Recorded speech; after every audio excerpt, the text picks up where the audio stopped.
देखिए, इस वीडियो में हम एसएससी सीएचएसएल 2024 के लिए कंप्लीट मैथ का रिवीजन एक साथ करने वाले हैं। और देखिए, ये लास्ट टाइम में बहुत ही इंपॉर्टेंट क्लास है। इसमें पूरा मैथ्स का सिलेबस आपका कम से कम टाइम में हम कवर करेंगे। ठीक है, तो स्टार्ट करते हैं। सबसे पहला पॉइंट है आपके पास इन रेडियस का और सरकम रेडियस का। आपके पास कोई भी नॉर्मल ट्राइंगल दिया हो तो उसमें आप इन रेडियस निकाल सकते हो डेल्टा बाई एस से। डेल्टा क्या है? एरिया हो गया आपके पास, एस क्या है? सेमी पेरीमीटर हो गया। ए बी सी तीन आपके पास साइड दे रखी हैं, तीनों को ऐड करना है, डिवाइड बाई 2 करना है, तो आपके पास सेमी पेरीमीटर आ जाएगा। ये बात क्लियर हुई। दूसरा, आप सरकम रेडियस निकालना है तो इसका फॉर्मूला हो जाएगा A B C upon 4 delta. तो ये दूसरा केस हो गया। दोनों समझ में आ गया आपको? ये किसी भी ट्राइंगल के लिए लगा सकते हो। अगर यदि ट्राइंगल आपके पास कुछ स्पेसिफिक हो जाए, जैसे राइट एंगल ट्राइंगल हो जाए, तो इसी में जो दो फॉर्मूले अभी पढ़े हैं उन्हीं में वैल्यू रखने के बाद में ये दो फॉर्मूले नए बन जाते हैं। इन रेडियस का फॉर्मूला अब ये बन जाएगा आपके पास a/2√3, और यहाँ पे सरकम रेडियस का बन जाएगा आपके पास a/√3।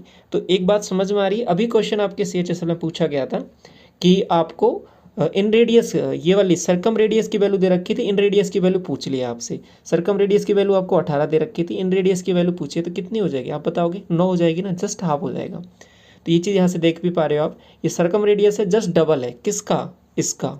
ये बात क्लियर हुई? तो ये दोनों फॉर्मूले याद हो गए आपको। आगे बढ़ें और थोड़ा सा, अब देखिए थोड़ा सा और आगे बात करें तो अब देखिए राइट एंगल ट्राइंगल हो जाए आपके पास तो उसमें किस तरीके से चीज़ें चलने वाली हैं। इन रेडियस का फॉर्मूला हो जाएगा p plus B minus H. H क्या है यहाँ पे? हाइपोटेन्यूस हो जाएगा, डिवाइड बाई 2।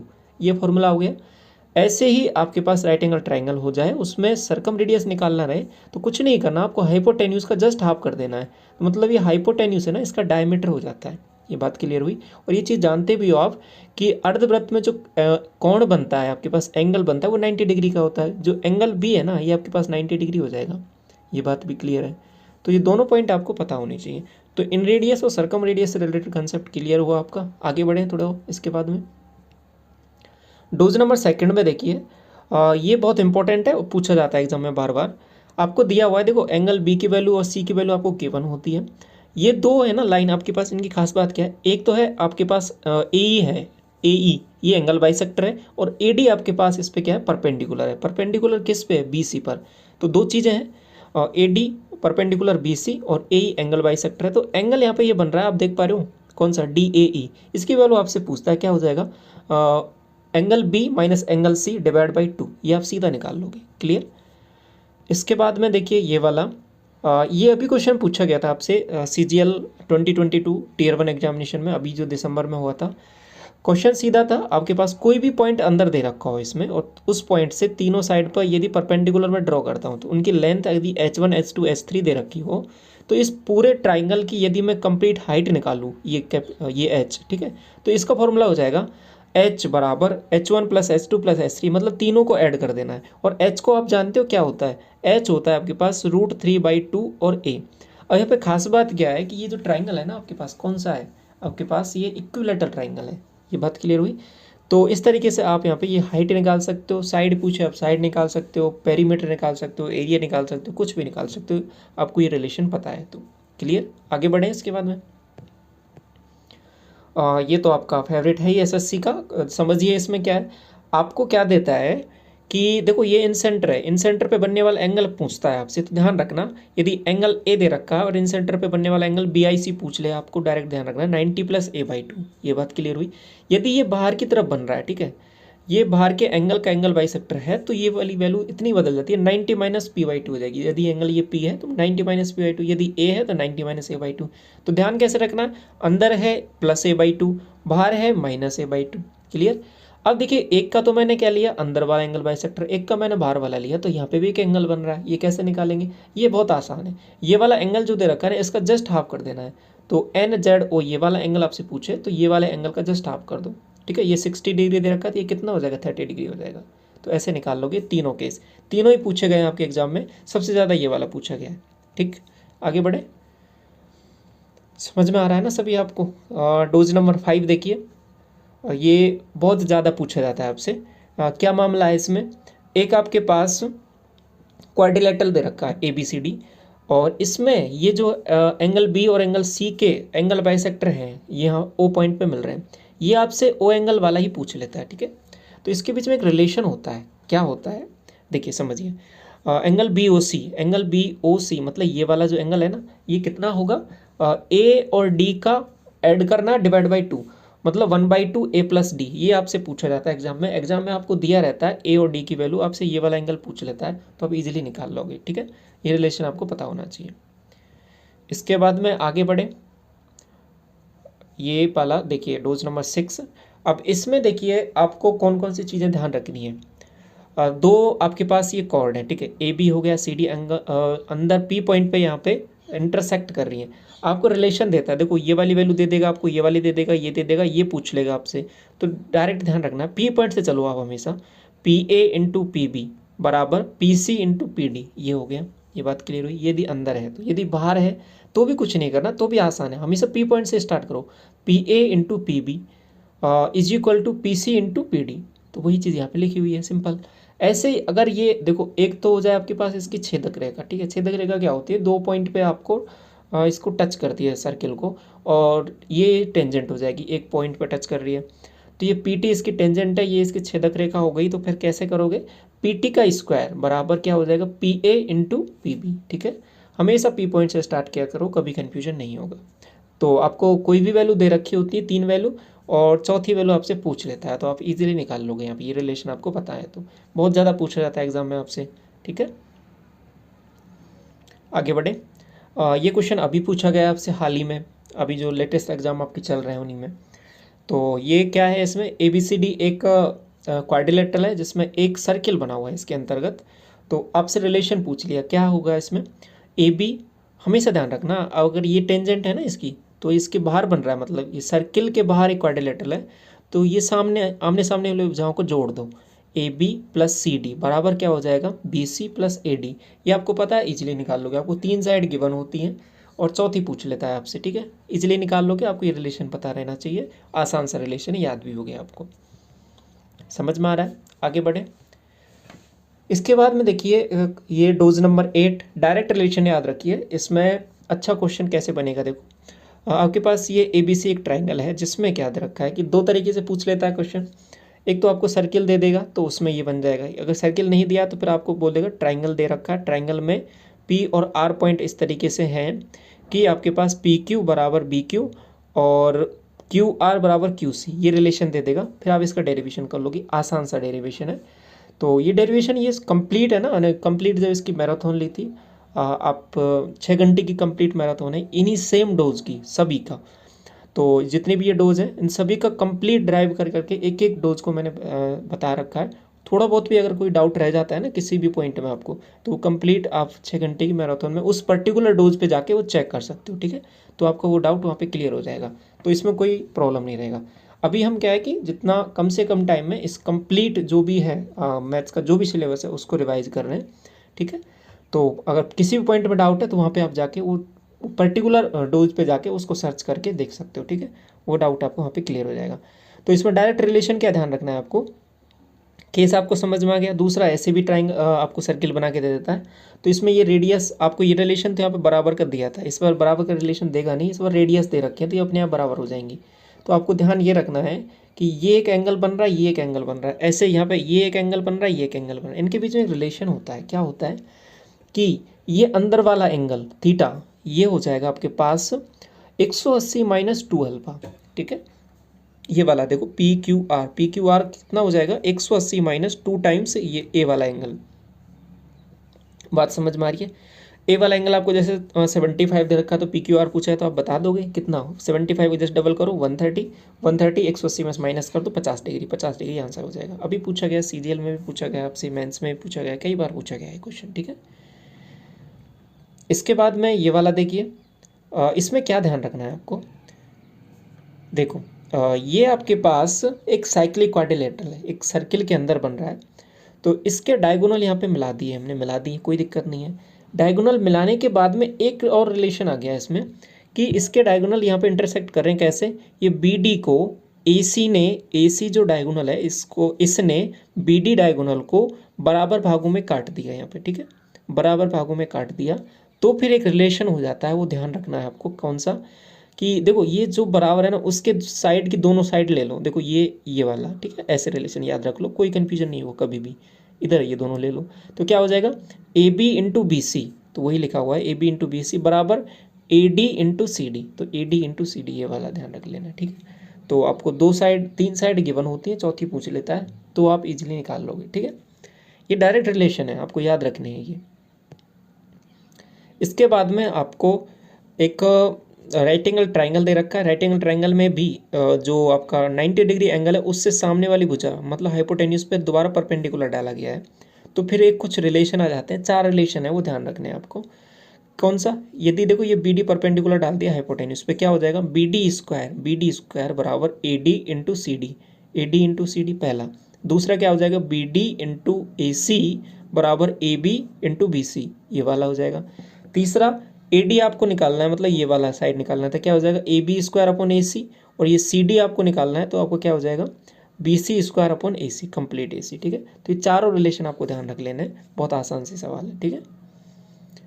इसके बाद में आपका ये हो जाएगा 2 सर्किल हैं, उन पे आपने टेंजेंट ड्रॉ किए हैं। 2 तरह की टेंजेंट होती है, ट्रांसवर्स होती है एक कॉमन टेंजेंट, और एक आपके पास डायरेक्ट कॉमन टेंजेंट हो जाएगी। दोनों के फॉर्मूले हैं, ध्यान रखो कैसे। डायरेक्ट कॉमन टेंजेंट का फॉर्मूला क्या हो जाएगा डी स्क्वायर माइनस आर का होल स्क्वायर, ठीक है, ये वाला हो जाएगा। दूसरा यदि आपके पास ट्रांसवर्स कौन सी हो जाएगी, देखो ट्रांसवर्स ये वाली हो जाएगी, ऐसे तिरछी हम यहाँ पर ड्रॉ कर रहे हैं ना, ये वाली अंदर से नहीं जाएगी, सॉरी, इसको ये वाली, तो ये वाली अगर पूछे तो क्या हो जाएगा इसका formula D square minus R plus R का होल स्क्वायर, ठीक है। अगर मैं आपसे एक चीज़ पूछूं कि किसकी लेंथ ज़्यादा होगी तो आप बता पाओगे कौन से ट्रांसवर्स की होगी, डायरेक्ट कॉमन टेंजेंट की होगी, आप डायरेक्ट बता दोगे। देखो यहाँ से इसमें से आर प्लस आर मतलब बड़ी टर्म माइनस हो रही है, तो मतलब ओवरऑल ये छोटी आएगी। इसमें से देखो आपके पास आर माइनस आर मतलब बहुत छोटी वाली टर्म माइनस हो रही है इस डी में से, तो ओवरऑल ही बड़ी वैल्यू आएगी। तो यहाँ पे ये वाली वैल्यू है हमेशा, डायरेक्ट कॉमन टेंजेंट की जो वैल्यू है वो हमेशा आपके पास क्या होती है ज़्यादा होती है कंपैरिजन में इसके, ठीक है, आपके पास ट्रांसवर्स कॉमन टेंजेंट की। दूसरी चीज़ ये भी आपसे पूछ ले जाता है कभी कभी, क्या कह देता है कि जो 2 सर्किल हैं वो आपस में एक दूसरे को टच कर रहे हैं, एक्सटर्नली टच कर रहे हैं, तो यहाँ पे इस केस में क्या हो जाता है, इसकी सेंटर से सेंटर डिस्टेंस है ये डी है, ये आर प्लस आर के ही इक्वल हो जाती है। तो इसमें जैसे ये वैल्यू पुट करोगे डी की जगह, तो फिर या इसमें रख लो या इसमें रख लो, किसी में रख लो, तो फिर आपके पास एक की तो वैल्यू 0 हो जाएगी। देखो ट्रांसवर्स, इस वाले केस में ट्रांसवर्स तो कुछ बनेगा ही नहीं, ट्रांसवर्स तो 0 हो जाएगा, तो इस वाले केस में तो ये 0 हो जाएगा। लेकिन इससे एक वैल्यू आ जाएगी, वो क्या आएगी, वो इतनी आ जाएगी 2 में आर इंटू आर। ये आपसे पूछा गया एग्जाम में, बहुत बार पूछा गया है। 2 वैल्यूज आपको दे देगा, कैपिटल आर और स्मॉल आर की, और आपसे कॉमन टेंजेंट की वैल्यू पूछ लेता है, तो आप डायरेक्ट निकाल लोगे इस फॉर्मूले से 2 में आर इंटू स्मॉल आर, ठीक है। बाकी नॉर्मल केस में ये वाली है, यहाँ पे डी क्या है, सेंटर से सेंटर डिस्टेंस है, क्लियर। डोज नंबर 11 तक कोई डाउट नहीं है, आगे बढ़े। डोज नंबर 12 देखो, इसमें 2 रूल पढ़ेंगे, तो साइन रूल हो गया, कोसाइन रूल हो गया। कोसाइन रूल क्या हो जाएगा, देखो एक नॉर्मल कोई ये ट्राइंगल है, इसमें एंगल ए के सामने की भुजा स्मॉल ए, बी के सामने की भुजा बी, सी के सामने की भुजा सी हो जाएगी। अब कॉज ए मतलब इसके सामने चल रहा हूँ, B square plus C square minus A upon 2bc, ऐसे ही बी हो जाएगा सी स्क्वायर ए square minus B square upon 2c, ऐसे ही सी वाला हो जाएगा। साइन रूल भी आपको ध्यान रखना है, काम आता है बहुत ज़्यादा। साइन ऐसे लिख लो इसको आप, ए अपॉन साइन ए, B upon sine B, C upon sine सी बराबर 2r। ये भी ध्यान रखना है आपको, 2r मतलब ये आर है ना, ये कैपिटल आर है, और कैपिटल आर कौन सा है याद करो, अभी अभी हमने डिस्कस किया था डोज नंबर फर्स्ट, उसमें एक सर्कम रेडियस डिस्कस किया था, उसके 3 फॉर्मूले डिस्कस किए थे अलग अलग ट्राइंगल के लिए, तो वहाँ से निकलता है ये वाला आर, तो ये 2r के इक्वल होता है ये साइन रूल में, ठीक है। दूसरा एक और रिलेशन आपको ध्यान रखना है, जब सवाल थोड़ा सा अच्छा बनता है एग्जाम में, तो क्या होता है, ये एक आपके पास ट्राइंगल है, उसमें आपने ये मीडियन ड्रॉ किए हैं, मीडियन सामने वाली भुजा को बराबर 2 भागों में बांटती है, तो ए डी बी ई और ये सी है, ये इसकी मीडियन है, तो इसका 4 टाइम्स है, ये हमेशा ज़्यादा रहता है 3 टाइम्स के साइड के, ये 3 times A B B C C A के। यदि मैंने स्क्वायर कर दिया तो ये बराबर हो जाता है किसका, 4 टाइम्स इसका बराबर 3 टाइम्स इसका, ये भी ध्यान रखना। अगर देखो एक चीज़ और, आपने इसका एक नॉर्मल कोई ट्राइंगल होता है तो उसका एरिया निकालने का फॉर्मूला आपको पता है, अंडर रूट में हीरोन का formula s into s minus a s minus b s minus c, ठीक है, ये वाला फॉर्मूला आपको पता है अच्छे से। दूसरी चीज़, अब यही फॉर्मूले को हम यूज़ करते हैं जब आपके पास साइड दे रखी हो तब तो लगा लेते हैं, लेकिन अगर आपको मीडियन की लेंथ दे रखी हो, इस बार क्या है कि ए डी बी ई और सी एफ मीडियन दे रखी है, इन मीडियन की लेंथ दे रखी है, तो फिर क्या हो जाएगा, फॉर्मूला यही लगाएंगे हम। अब इसमें बस एक टर्म नेक्स्ट नई जो है एक्स्ट्रा ऐड हो जाएगी, वो क्या है 4/3, 4/3 से और मल्टीप्लाई कर देना, बाकी यहाँ पे फॉर्मूला वही रहने वाला है। अब बस ध्यान ये रहे यहाँ पे कि ए बी सी है वो आपके पास मीडियन की लेंथ है। ये बात क्लियर हो गई, कोई डाउट नहीं है इसमें, आगे बढ़े। ये वाला देखो, इसमें क्या है कि एक आपके पास कंप्लीट ट्राइंगल दे रखा है, इसमें अंदर ये ट्राइंगल बन रहे हैं छोटे छोटे बहुत सारे।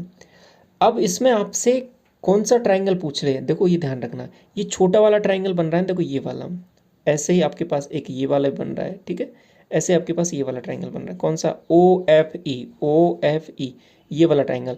कभी कभी ये पूरा जो कंप्लीट ट्राइंगल है इसकी वैल्यू आपको गिवन होती है और इस छोटे वाले की पूछ लेता है।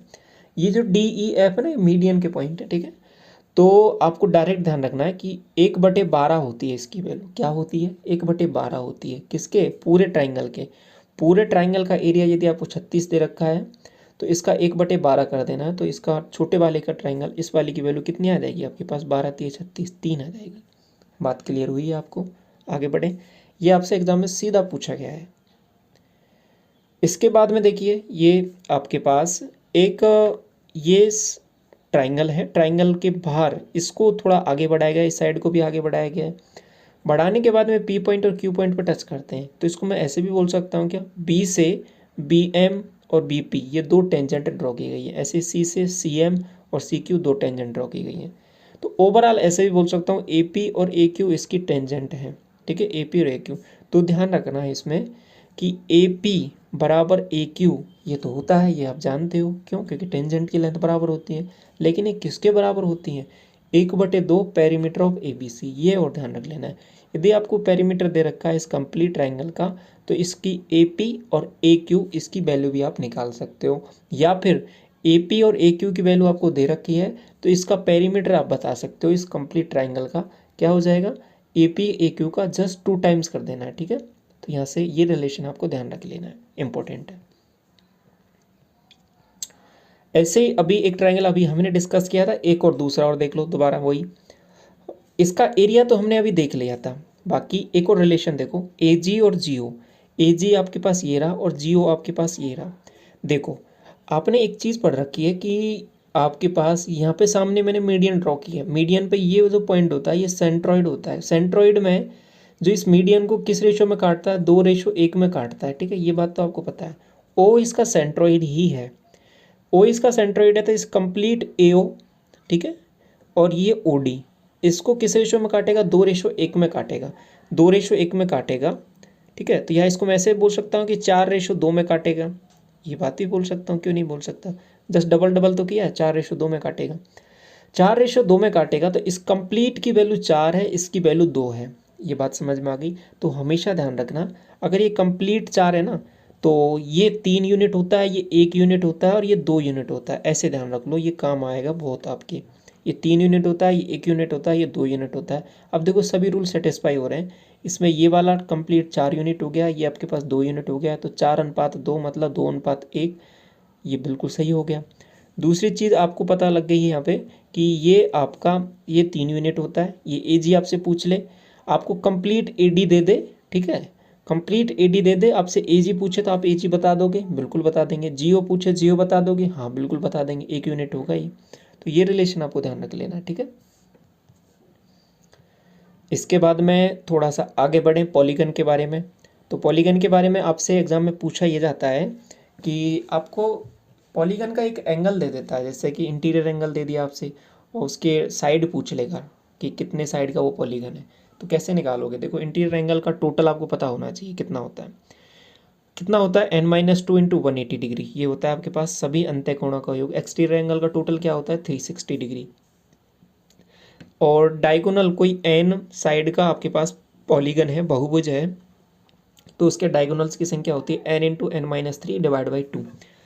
अब देखो यदि रेगुलर पॉलीगन है, रेगुलर पॉलीगन का मतलब क्या हो जाएगा कि सभी साइड इक्वल है तो सभी एंगल भी इक्वल होंगे, तो n-2 divide into 180 divide by n से डिवाइड कर देंगे, प्रत्येक इंटीरियर एंगल की वैल्यू आ जाएगी ऐसे आप एक्सटीरियर एंगल की वैल्यू निकाल सकते हो।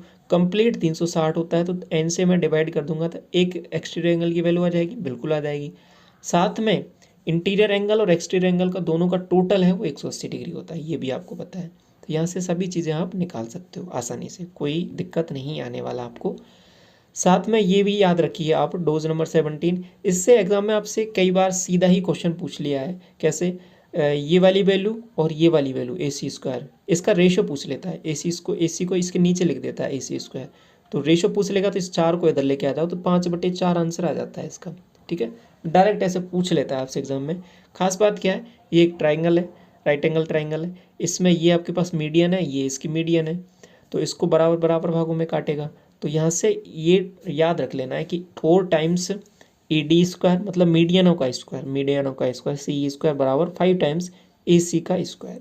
ठीक है, तो ये राइट एंगल ट्राइंगल में आपके पास सभी चीज़ें सेटिस्फाई होंगी। क्लियर है यहाँ तक? आगे बढ़े।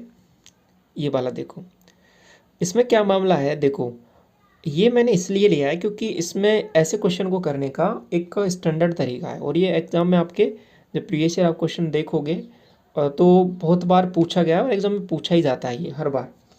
तो आपसे ये कंप्लीट एक ट्राइंगल दे देगा, इसमें आपके पास ये रेडियस दे देगा, डायमीटर दे देगा, कुछ भी दे देगा, निकाल लोगे रेडियस आप। दूसरा, एक कॉर्ड की लेंथ दे देता है, दूसरे की पूछ लेता है, सेंड ये डिस्टेंस भी इनके बीच की होती है गिवन।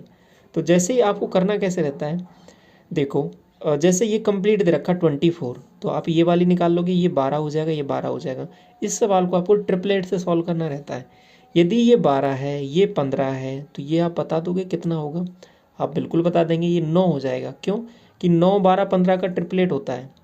ठीक है, ये आपने 9 बता दिया, ये कंप्लीट 21 था, तो ये फिर कितना बच गया आपको? कि ये 12 बच गया। अब दोबारा इसमें ट्रिपलेट लगा दो, ये 15 हो गया, ये 12 हो गया, तो ये कितना हो जाएगा? 9। यदि ये 9 है तो ये भी 9 हो जाएगा, ये 9 है, ये 9 है, तो टोटल कितना हो जाएगा? ये 18 हो जाएगा। तो ऐसे आप दूसरी कॉर्ड की लेंथ निकाल सकते हो ट्रिपलेट की मदद से, बिना कुछ यहाँ पे सॉल्व किए। ठीक है, तो ऐसे आपको इसको देखना है, ऐसे सवालों को। और एग्ज़ाम का ये फेवरेट सवाल है, पूछा ही जाता है एग्ज़ाम में आपसे ये। इसके बाद में देखिए, एक एरिया निकालना हो आपको क्वाड्रिलेटरल का, कैसे निकालोगे? आपके पास ये कॉमन एक डायगोनल दे रखा और इससे ही परपेंडिकुलर डाले गए, ये पूछा ही गया है। देखो, आप प्रीवियस ईयर के क्वेश्चन देखोगे तो सीधा निकालना है आपको 1/2 डायगोनल। आप इसको ऐसे समझो कि 2 ट्राइंगलों में तोड़ दिया मैंने इसको, तो एक इसका एरिया निकाल लिया, एक इसका एरिया निकाल लिया, बस दोनों को ऐड कर दिया। वही चीज़ यहाँ पे लिखी हुई है, 1/2 डायगोनल इंटू विकर्णों पर डाले गए लंबों का योग, sum of perpendicular drop down it. तो बस इनका ऐड करना है, इनको दोनों को, और इस बेस से मतलब इस BD से डायगोनल से मल्टीप्लाई कर देना है और उसका 1/2 ले लेना है। तो ये फॉर्मूला याद हो जाएगा आपको, आसान है ना। आगे बढ़ें, इसके बाद में आगे बढ़ते हैं। देखिए, इसके बाद में डोज नंबर 20 देखिए, इसमें क्या दिया हुआ है आपको कि एक खेत है, ठीक है, कोई फील्ड है। अभी क्वेश्चन पूछा गया है रिसेंट एग्जाम में, अभी बिल्कुल हाल फिलहाल में जो एग्ज़ाम हुई है आपके, तो ये आपके पास फील्ड है, उसके चारों तरफ एक खेत है। ठीक है, चारों तरफ एक रास्ता है और W जिसकी चौड़ाई दे रखी है, इसकी W। ठीक है, तो इस रास्ते का यदि आपसे क्षेत्रफल पूछ ले तो क्या होगा? डायरेक्ट फॉर्मूला याद रख लो, L + B + 2W into 2W। ठीक है, तो ये फॉर्मूला हो जाएगा। यदि बाहर की तरफ है, यदि ये अंदर की तरफ हो जाए, कुछ नहीं करना, माइनस कर देना, L + B - 2W into 2W। समझ में आया? ये बाहर हो गया, अंदर। लेकिन अंदर तो है, लेकिन अंदर भी है, और अंदर कैसे है? डायगोनली है। देखो, कुछ रास्ता ऐसे है, ठीक है, और ऐसे है, इस तरीके से है। तो फिर क्या हो जाएगा? रास्ते का क्षेत्रफल इस वाले केस में हो जाएगा L + B - W into W, से इस भाग का क्षेत्रफल क्या हो जाएगा? L - W into B - W। ऐसे याद रख सकते हो। ठीक है, आसान है। इसके बाद में ये वाला देखिए, एरिया ऑफ रोम्बस, समचतुर्भुज का क्षेत्रफल कैसे निकालोगे? 1/2 विकर्णों का गुणनफल D1 इंटू D2। एक तरीका ये हो गया। दूसरा, इसमें जो खास बात है वो ध्यान रखने की क्या है कि इसके जो विकर्ण है ना, इसके जो डायगोनल है, वो हमेशा ध्यान रखना कि 90 डिग्री पे इंटरसेक्ट करते हैं। ठीक है, 90 डिग्री पे काटेंगे, एक दूसरे को काट दिया। तो इसमें आपको एक और रिलेशन ध्यान रख लेना, D1² + D2² बराबर 4A²। इसमें दिया क्या रहता है आपको कि आपको एक डायगोनल, देखो आपको एरिया पूछता है, इसमें साइड की वैल्यू दे देता है, एक डायगोनल की वैल्यू दे देता है, एरिया पूछता है आपसे। तो एरिया निकालने के लिए तो आपको दोनों डायगोनल चाहिए, तो दूसरा डायगोनल निकालने के लिए आप ये वाला फॉर्मूला लगाओगे, तो यहाँ से दूसरा डायगोनल आ जाएगा। जैसे ही आ जाएगा इस फॉर्मूले में रखोगे, एरिया आ जाएगा। तो इस तरीके से आपसे सवाल पूछा जाता है। तो ये दोनों फॉर्मूले आपको याद होने चाहिए। बाकी इसको ट्रिपलेट से भी कर सकते हो आप। कैसे? देखो ये वाला आपका कंप्लीट D1 है ना, तो इसका जैसे मान लो ये पूरा 10 दे रखा है, तो इसको 5-5 में तोड़ सकते हो। ठीक है, इस तरीके से ये 5-5 हो जाएगा, तो ये हाफ हाफ में आ जाएगा। ये इसकी वैल्यू आप निकाल लो, इसकी वैल्यू निकाल लो, तो ये फिर आपके पास राइट एंगल ट्राइंगल बन गया। ठीक है, तो इसमें जाके आप इसकी वैल्यू निकाल लोगे, इसकी दे रखी है, इसकी दे रखी है, तो इसकी निकाल लोगे। तो इस तरीके से इसमें लगा के फिर आप डायरेक्ट इसका यूज़ किए बिना भी D1 और D2 निकाल सकते हो। तो ये भी एक तरीका है। बाकी दूसरा बेसिक तरीका इस फॉर्मूले का भी यूज कर सकते हो। ठीक है, ये बात कोई कन्फ्यूजन नहीं है आपको। इसके बाद में ये कुछ ट्रिपलेट्स हैं आपको डायरेक्ट मैं जिनके बारे में जिक्र करता रहता हूँ बार बार, तो आपको पता होनी चाहिए। जैसे कि 3 4 5 हो गया, 5 12 13 हो गया, 7 24 25, 8 15 17, 9 40 41, 11 60 61, 12 35 37, 13 84 85, 16 63 65, 20 21 29, 28 45 53 33 56, और ये 65, और 36 77 85 39 80 89, और ये आपके पास पूछ लिया जाता है कभी कभी, ध्यान रखो इसको, 48 55 73 65 72 97। ठीक है, इसके साथ साथ एक और ट्रिपलेट आपको ध्यान रखना है, कौन सा? P² -1 और P² 2P और P² +1। हमेशा ध्यान रखना है इसमें, ये P² +1 है, ये आपका हाइपोटेन्यूस रहता है, आपका कर्ण रहता है, बड़ी भुजा ये रहती है। और इन दोनों में से कोई भी कुछ भी हो सकता है। यदि ये बेस हो जाएगा तो ये आपके पास परपेंडिकुलर हो जाएगा, यदि ये परपेंडिकुलर हो जाएगा तो ये आपके पास बेस हो जाएगा। तो ऐसे इंटरचेंज हो सकती है, लेकिन ये हाइपोटेन्यूस हमेशा P² +1 ही रहेगा। तो इसमें जैसे ये वाली वैल्यू दे रखी है, तो ये आप आसानी से निकालोगे। एक राइट एंगल ट्राइंगल बनाओगे, उसमें एक बेस दे रखा है, एक आपके पास हाइपोटेन्यूस दे रखा है, तो आपके पास परपेंडिकुलर निकाल लोगे, तो यहाँ से ये निकल जाएगा। बाकी ये ध्यान रखना है, ये हमेशा आपके पास ट्रिपलेट में होते हैं। अब ये चाहे P की टर्म में दे दे, चाहे आपको X की टर्म में दे दे, किसी में भी दे दे, आप निकाल लोगे ये चीज़। क्लियर है ये बात? इसके बाद में देखो, जब अच्छा सवाल पूछ लिया जाए एग्जाम में, तो क्या है, देखो ये एक आपके पास राइट एंगल ट्राइंगल है, उसमें आपसे पूछ ले कि इसके ये आपके पास हाइपोटेन्यूस के अक्रॉस, ठीक है, एक सबसे बड़ी भुजा वाला एक आपको स्क्वायर बनाना है, तो उसकी मतलब उसकी साइड पूछ लेता है, साइड स्क्वायर की क्या होगी। डायरेक्ट याद रखना है, L/B/H / L²B²+LB। ठीक है, अब आपसे दे दे कि उसका एक पॉइंट, ठीक है, जो आपका स्क्वायर है उसका एक पॉइंट इसको टच करे हाइपोटेन्यूस को, तो इस तरीके से अगर स्क्वायर इस तरीके से बन रहा है तो फॉर्मूला ये हो जाएगा। अगर स्क्वायर आपका इस तरीके से बन रहा है तो आपका फॉर्मूला ये हो जाएगा, x = AB/A+B। ठीक है, ए और बी क्या है? ए इसकी ये साइड हो जाएगी, बी इसकी ये साइड हो जाएगी। इसके बाद में देखिए, आपसे क्या दिया है कि एक ये समांतर चतुर्भुज है। समांतर चतुर्भुज आपके पास कौन सा? समांतर नहीं, सॉरी, इसको थोड़ा सा करेक्ट करो, ये समलंब चतुर्भुज आएगा। ठीक है, समांतर नहीं बोलेंगे इसको, समलंब चतुर्भुज बोलेंगे, ट्रेपेजियम जिसको बोलते हैं। इसको थोड़ा करेक्ट करना है। तो इसमें ये आपके पास पैरेलल साइड है इसकी, अब इसकी पैरेलल साइड है और इसमें ये इसकी पैरेलल साइड नहीं है। ठीक है, तो आपको रिलेशन क्या देता है इसमें? देखो दो केस हैं इसके, थोड़ी सी ध्यान रखना है इसको। इसमें क्या है कि यदि line divide the non parallel side in the ratio of x/y में, यदि इसको ये x/y में काटे, ठीक है, इसको x/y में, ये वाली EF जो लाइन है इसको x/y में काटे, तो फिर क्या हो जाएगा, EF की जो वैल्यू आती है वो AX, ए मतलब ये वाली, इसका ये इससे मल्टीप्लाई, बी का इससे मल्टीप्लाई, by/x+y ऐसे निकाल लोगे। दूसरा, आपको यदि इसमें ऐसे दे दे कि ये वाला जो रेशियो है ना 1:2 में है, ठीक है, कौन सा? ये वाला आपको डायरेक्ट ही दे दे कि ये इसको बराबर भागों में काट रही है, x/y है ना, ये 1:1 का है। ठीक है, 1:1 का, तो आप डायरेक्ट बता दोगे कि इस EF की वैल्यू क्या आएगी, क्या आएगी इसकी वैल्यू, इस वाली वैल्यू A+B/2, A+B/2 ये आ जाएगी, किसकी वैल्यू? EF की। ये बात समझ में आ गई। दूसरा केस ये भी है इसमें कि आपने यहाँ पे इसके ये डायगोनल बनाए दो, इन डायगोनल को बनाने के बाद में ये EF आपने यहाँ पे ड्रॉ किया, ठीक है, ड्रॉ किया, और इसमें ये जो है ना M और N पे इसको काट रहे हैं। ठीक है, M और N पे काट रहे हैं, तो MN की वैल्यू आपसे पूछ ले तो फिर क्या होगी, इसको आपको निकालना है। तो देखिए, ई एफ की वैल्यू तो आपने देख ली थी यहाँ पे A B plus D C divide by 2, और एम एन की वैल्यू क्या हो जाएगी, इन दोनों का डिफरेंस ले लेना है इस बार। तो कंप्लीट तो क्या हो जाएगा, एडिशन डिवाइड बाई 2, और अगर एम एन पूछ ले छोटी वाली तो दोनों का डिफरेंस डिवाइड बाई 2, ये दोनों का डिफरेंस डिवाइड बाई 2। जहाँ पर एम और एन है वो मिड पॉइंट्स हैं डायगोनल के, ये थोड़ा सा आपको ध्यान रख लेना है, ठीक है। समझ में आ रही है बात आपको। इसके बाद में देखिए ये मैं डिस्कस कर चुका हूँ अभी आपके साथ, जैसे कि ए और बी की वैल्यू दे रखी है और ये इसका एंगल बाइसेक्टर है, इस पे मिल रहा है, तो एक्स बराबर ए प्लस बी डिवाइड बाई 2, अभी थोड़ी देर पहले डिस्कस किया था। इसके साथ साथ एक और रिलेशन ये देखिए, आपके पास ये एक सर्किल है, सर्किल में एक आपके पास ट्राइंगल बन रहा है, ट्राइंगल में आपने इसको थोड़ा सा आगे बढ़ा दिया और टी पॉइंट पे इसको टच कर रहा है, ठीक है। तो रिलेशन क्या हो जाएगा, पी क्यू और पी आर दोनों का मल्टीप्लाई, पी क्यू और पी आर का मल्टीप्लाई बराबर P S into P T, ये और ध्यान रखना है आपको, P S into P T.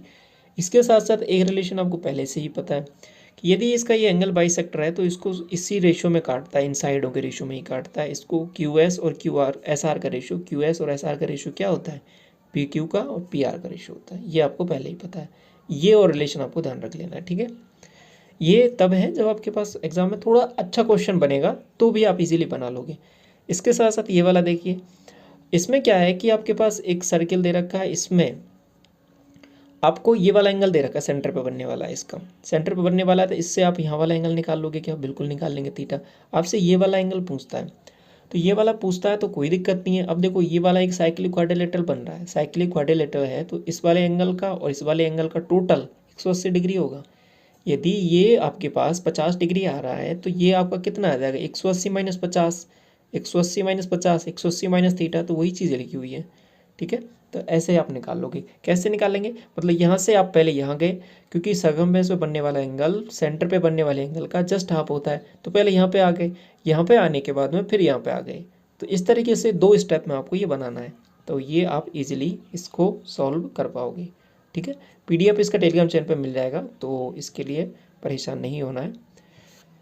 इसके बाद में देखो ज्योमेट्री का आपका लगभग इसमें कंप्लीट हुआ, और इसके बाद में ट्रिग्नोमेट्री देख लेते हैं।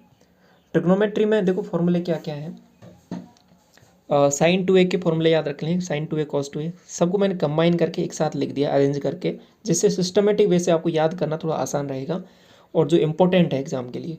Sign 2a two sine a cos a, इसका टेन की टर्म में भी ध्यान रख लेना है, 2 tan a upon 1 plus tan square a।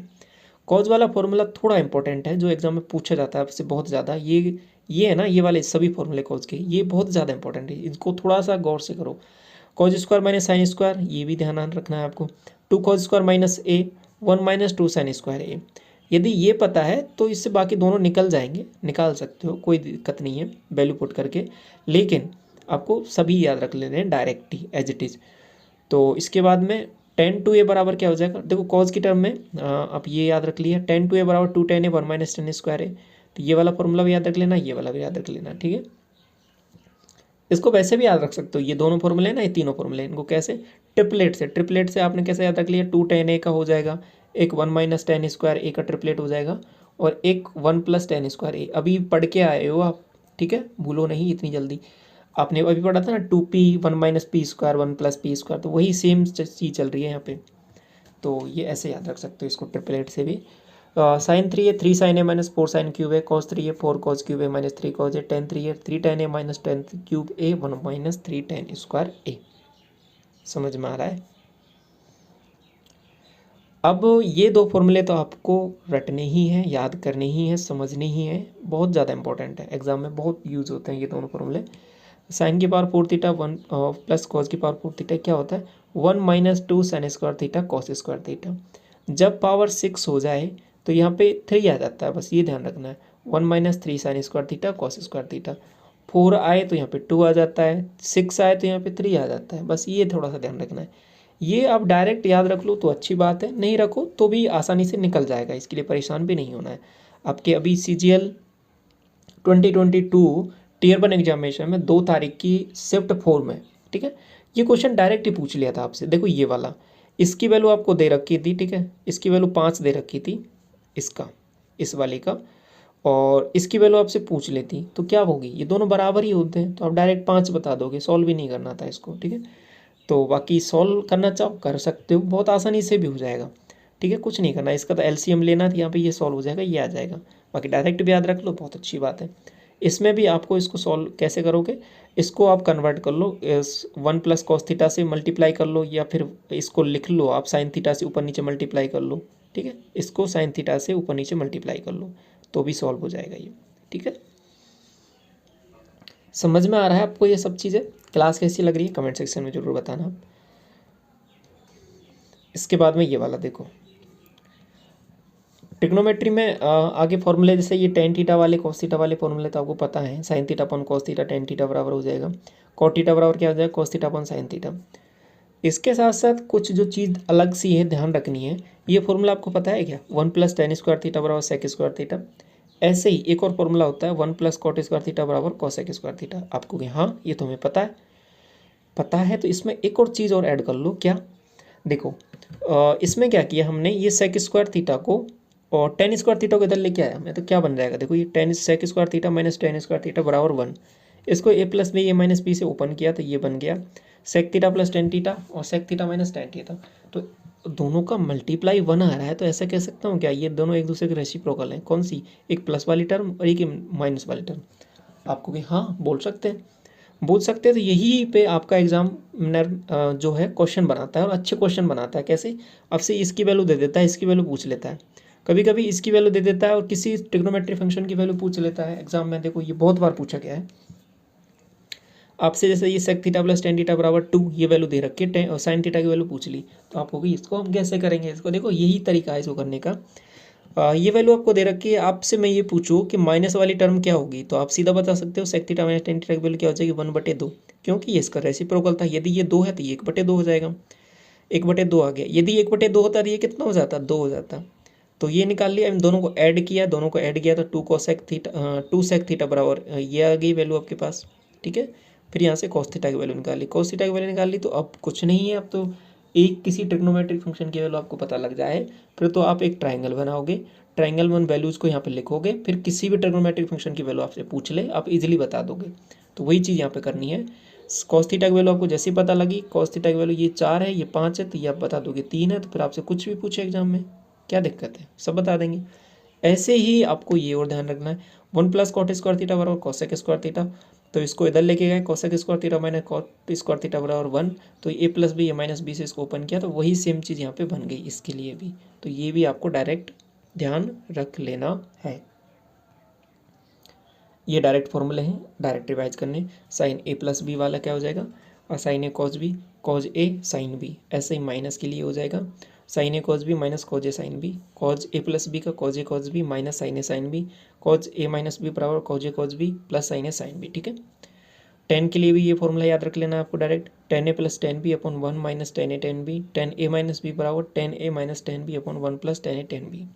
ये डायरेक्ट रिवीजन करना है। ठीक है, इसके बाद में कुछ ट्रिग्नोमेट्रिक फंक्शन, ये आपके पास इसमें फॉर्मूला, ये ऑल पॉजिटिव ASTC आप जो याद करते हो, all positive sine theta cosec theta positive, tan theta cot theta positive, cos theta sec theta positive, ये sine 90 minus theta cos theta इस वाले में आ रहे हैं। ठीक है, तो सभी पॉजिटिव होंगे, तो यहाँ पे साइन बदलता है कॉस में, कॉस बदलता है साइन में, टेन बदलता है कॉट में, कॉट बदलता है टेन में, सेक कोसेक में, कोसेक सेक में, इस तरीके से ये बदलते हैं।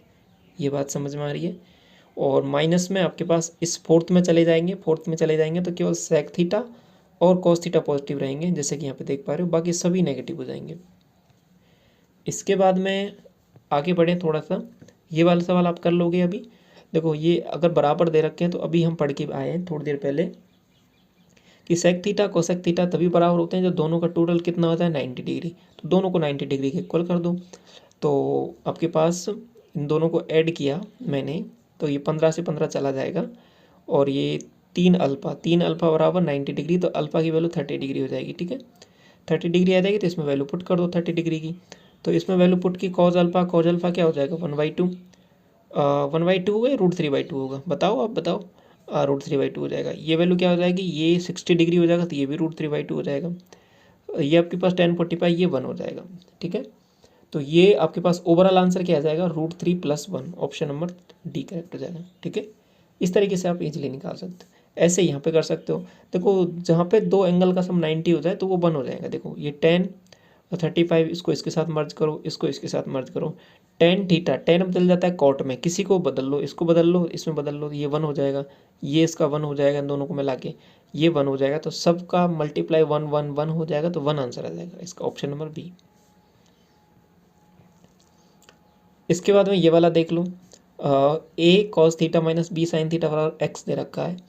तो आपसे a sine theta plus b cos theta की वैल्यू पूछ लेता है। समझ पा रहे हो ये सवाल कैसे देता है? आपको सवाल ऐसे दे देता है कि 3 cos theta minus 4 sign theta, ठीक है, बराबर 5 दे दिया है ऐसे करके, और इसमें वैल्यू ऐसे चेंज इंटरचेंज कर देता है। यहाँ पे 4 दे देगा, 4 साइन थीटा 4 कॉस थीटा, और ये 3 को इधर भेज देगा 3 साइन थीटा, बीच में साइन को भी चेंज कर देता है, ए बी को इंटरचेंज कर देता है।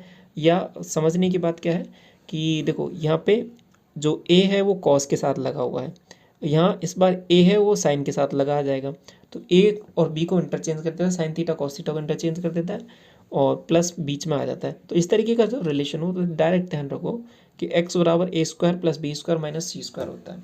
इसका डेरिवेशन हम सीख चुके हैं सब पहले, ठीक है। इसका स्क्वायर करना है, इसका स्क्वायर करना है, दोनों को ऐड करना है, डायरेक्ट निकल भी जाता है। बाकी डायरेक्ट याद रख लो तो भी हो जाएगा। इसके साथ साथ आप अभी थोड़ी देर पहले पढ़ के आए थे पावर 4 वाला, ऐसे ही इसके लिए भी याद रख लो। ये देखो आसान है रखना। आपने ए स्क्वायर माइनस बी स्क्वायर का फॉर्मूला पढ़ रखा है क्या? हाँ, ए प्लस बी ए माइनस बी होता है। तो वही चीज़ है, इसको ओपन करो तो ये क्या हो जाएगा, cosec square theta plus cot square theta into cosec square theta minus cot square theta, ठीक है। तो आप कहोगे ये तो हम अभी पढ़ के आए हैं, ये तो 1 होता है, ये 1 होता है, तो इसको 1 को इससे मल्टीप्लाई करेंगे तो ये हो जाएगा। तो इसको डायरेक्ट याद रख लो, ये आपके पास इसके इक्वल होता है। अभी पूछा गया था एग्जाम में, इसलिए मैंने यहाँ पे इसमें लिख दिया है, इंक्लूड कर लिया है। Cosec square theta plus cot square theta, और इसमें किसी को भी इंटरचेंज कर सकते हो। अब इसके कॉट की टर्म में बदल सकते हो, कॉट में बदलना है तो इसको बदल लो 1 प्लस कॉट स्क्वायर थीटा, तो 2 टाइम्स हो जाएगा ये। इसको बदलना है तो इसमें ये बन जाएगा आपके पास। इसके बाद में ये कुछ वैल्यूज हैं जो आपको डायरेक्ट ध्यान रखनी है। थीटा की वैल्यूज, साइन थीटा बराबर अलग अलग डिग्री पे 0 1/2 1/√2 √3/2 1। साथ में आपको देखो साइन थीटा के लिए याद रख लो, बाकी सब के लिए याद हो जाएंगे आपसे। साइन 15 की वैल्यू याद रख लो, √3 - 1 अपन 2√2 √3 + 1 बटे 2√2। इसके बाद में कॉस थीटा के लिए इंटरचेंज कर दो इसको 15 और 75 को। जो 15 की वैल्यू होती है वो कॉस 75 की होती है, ऐसे ही जो कॉस 75 की होती है वो साइन 15 की होती है। तो ऐसे आप याद कर लोगे इनको। साथ साथ आपको टेन थीटा की वैल्यू भी थोड़ा सा याद रख लो, बाकी निकाल तो सकते हो आप। कैसे? इसको इससे डिवाइड करना है, ठीक है, साइन थीटा को कॉस थीटा से डिवाइड करके निकाल लोगे। लेकिन आपको डायरेक्ट याद रख लो, आसान सी वैल्यू है, 2 - √3 2 + √3, इतनी याद हो गई। और कॉट थीटा में तो आप इंटरचेंज कर दोगे, उल्टा कर दोगे। इसके बाद में 2 वैल्यूज और याद रखनी है आपको। कौन कौन सी? एक 10 22.5 की भी याद रख लेनी है आपको। 10 22.5 की क्या होती है? √2 - 1, ठीक है, ये भी याद रख लो, ये काम आती है आपके पास। बात समझ में आ गई? तो कौन कौन सी वैल्यू याद रखनी है आपको? एक तो साइन 15 की, साइन 15 की होगी तो कॉस 75 की, साइन 75 की याद हो ही जाएगी, क्योंकि ये माइनस है इसमें, इसमें प्लस है। ये वाली वैल्यू फिर याद हो ही गई। फिर ये वाली वैल्यू भी याद रख लिया हमने, 2 - √3 बढ़ने पर 2 + √3। इसके साथ साथ 10 22.5 की भी याद रख लिया आपने, √2 - 1। तो ये कुछ स्पेशल सी वैल्यू मैंने क्यों लिखी है, आप सोचो इसको थोड़ा सा। क्योंकि मैंने जो आप प्रीवियस ईयर के क्वेश्चन देखोगे तो उसमें यही वैल्यू आपसे पूछी गई है एग्जाम में, ठीक है, ये डायरेक्ट पूछ ली गई है एग्जाम में आपसे। साइन 75 की वैल्यू डायरेक्ट पूछी गई है, ठीक है, और 10 22.5 की वैल्यू आपसे डायरेक्ट पूछी गई है। तो ये आपको डायरेक्ट ही पता होनी चाहिए, क्लियर? तो इसलिए मैंने इनको यहाँ पे इंक्लूड कर लिया है। इसके बाद में ये वाला देखिए, अभी हमें ये पहले भी देख लिए थोड़ी देर पहले कि a + b = 90 डिग्री हो तो tan को cot में बदल देते हैं, cot tan में बदल जाता है। तो या फिर इसको ऐसे भी याद रख सकते हो कि tan a × tan b = 1 हो जाता है, sin a × sec b। ये कैसे हो रहा है? ये कैसे हो रहा है? ये ऐसे हो रहा है, देखो a + b = 90 है, तो इसको इधर लेके जाओ इसके, तो tan a बराबर क्या हो जाए आपके पास 1/cot b, 1/tan b। 1/tan b क्या होता है आपके पास? आपको cot b होता है।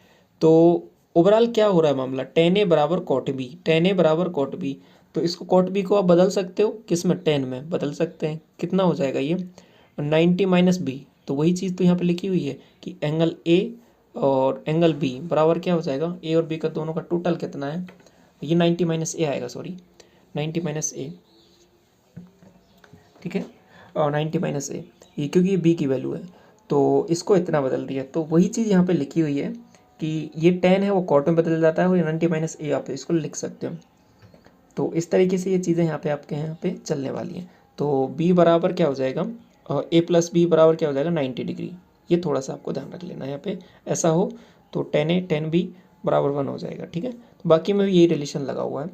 साथ में आपसे एग्जाम में ये पूछा गया है कई बार कि ए प्लस बी की वैल्यू आपको 45 डिग्री दे रखी है, तो 1 प्लस 10A 1 प्लस 10B की वैल्यू आपसे पूछ ली है, तो आप कैसे करोगे, डायरेक्ट याद रख लो या फिर ऐसा करो कि किसी की वैल्यू आप 10A, ये 45 दे रखा है तो बी की वैल्यू 0 मान लिया, ए की मान लो आपने 45 डिग्री मान लिया, तो इसमें रख दो डायरेक्ट।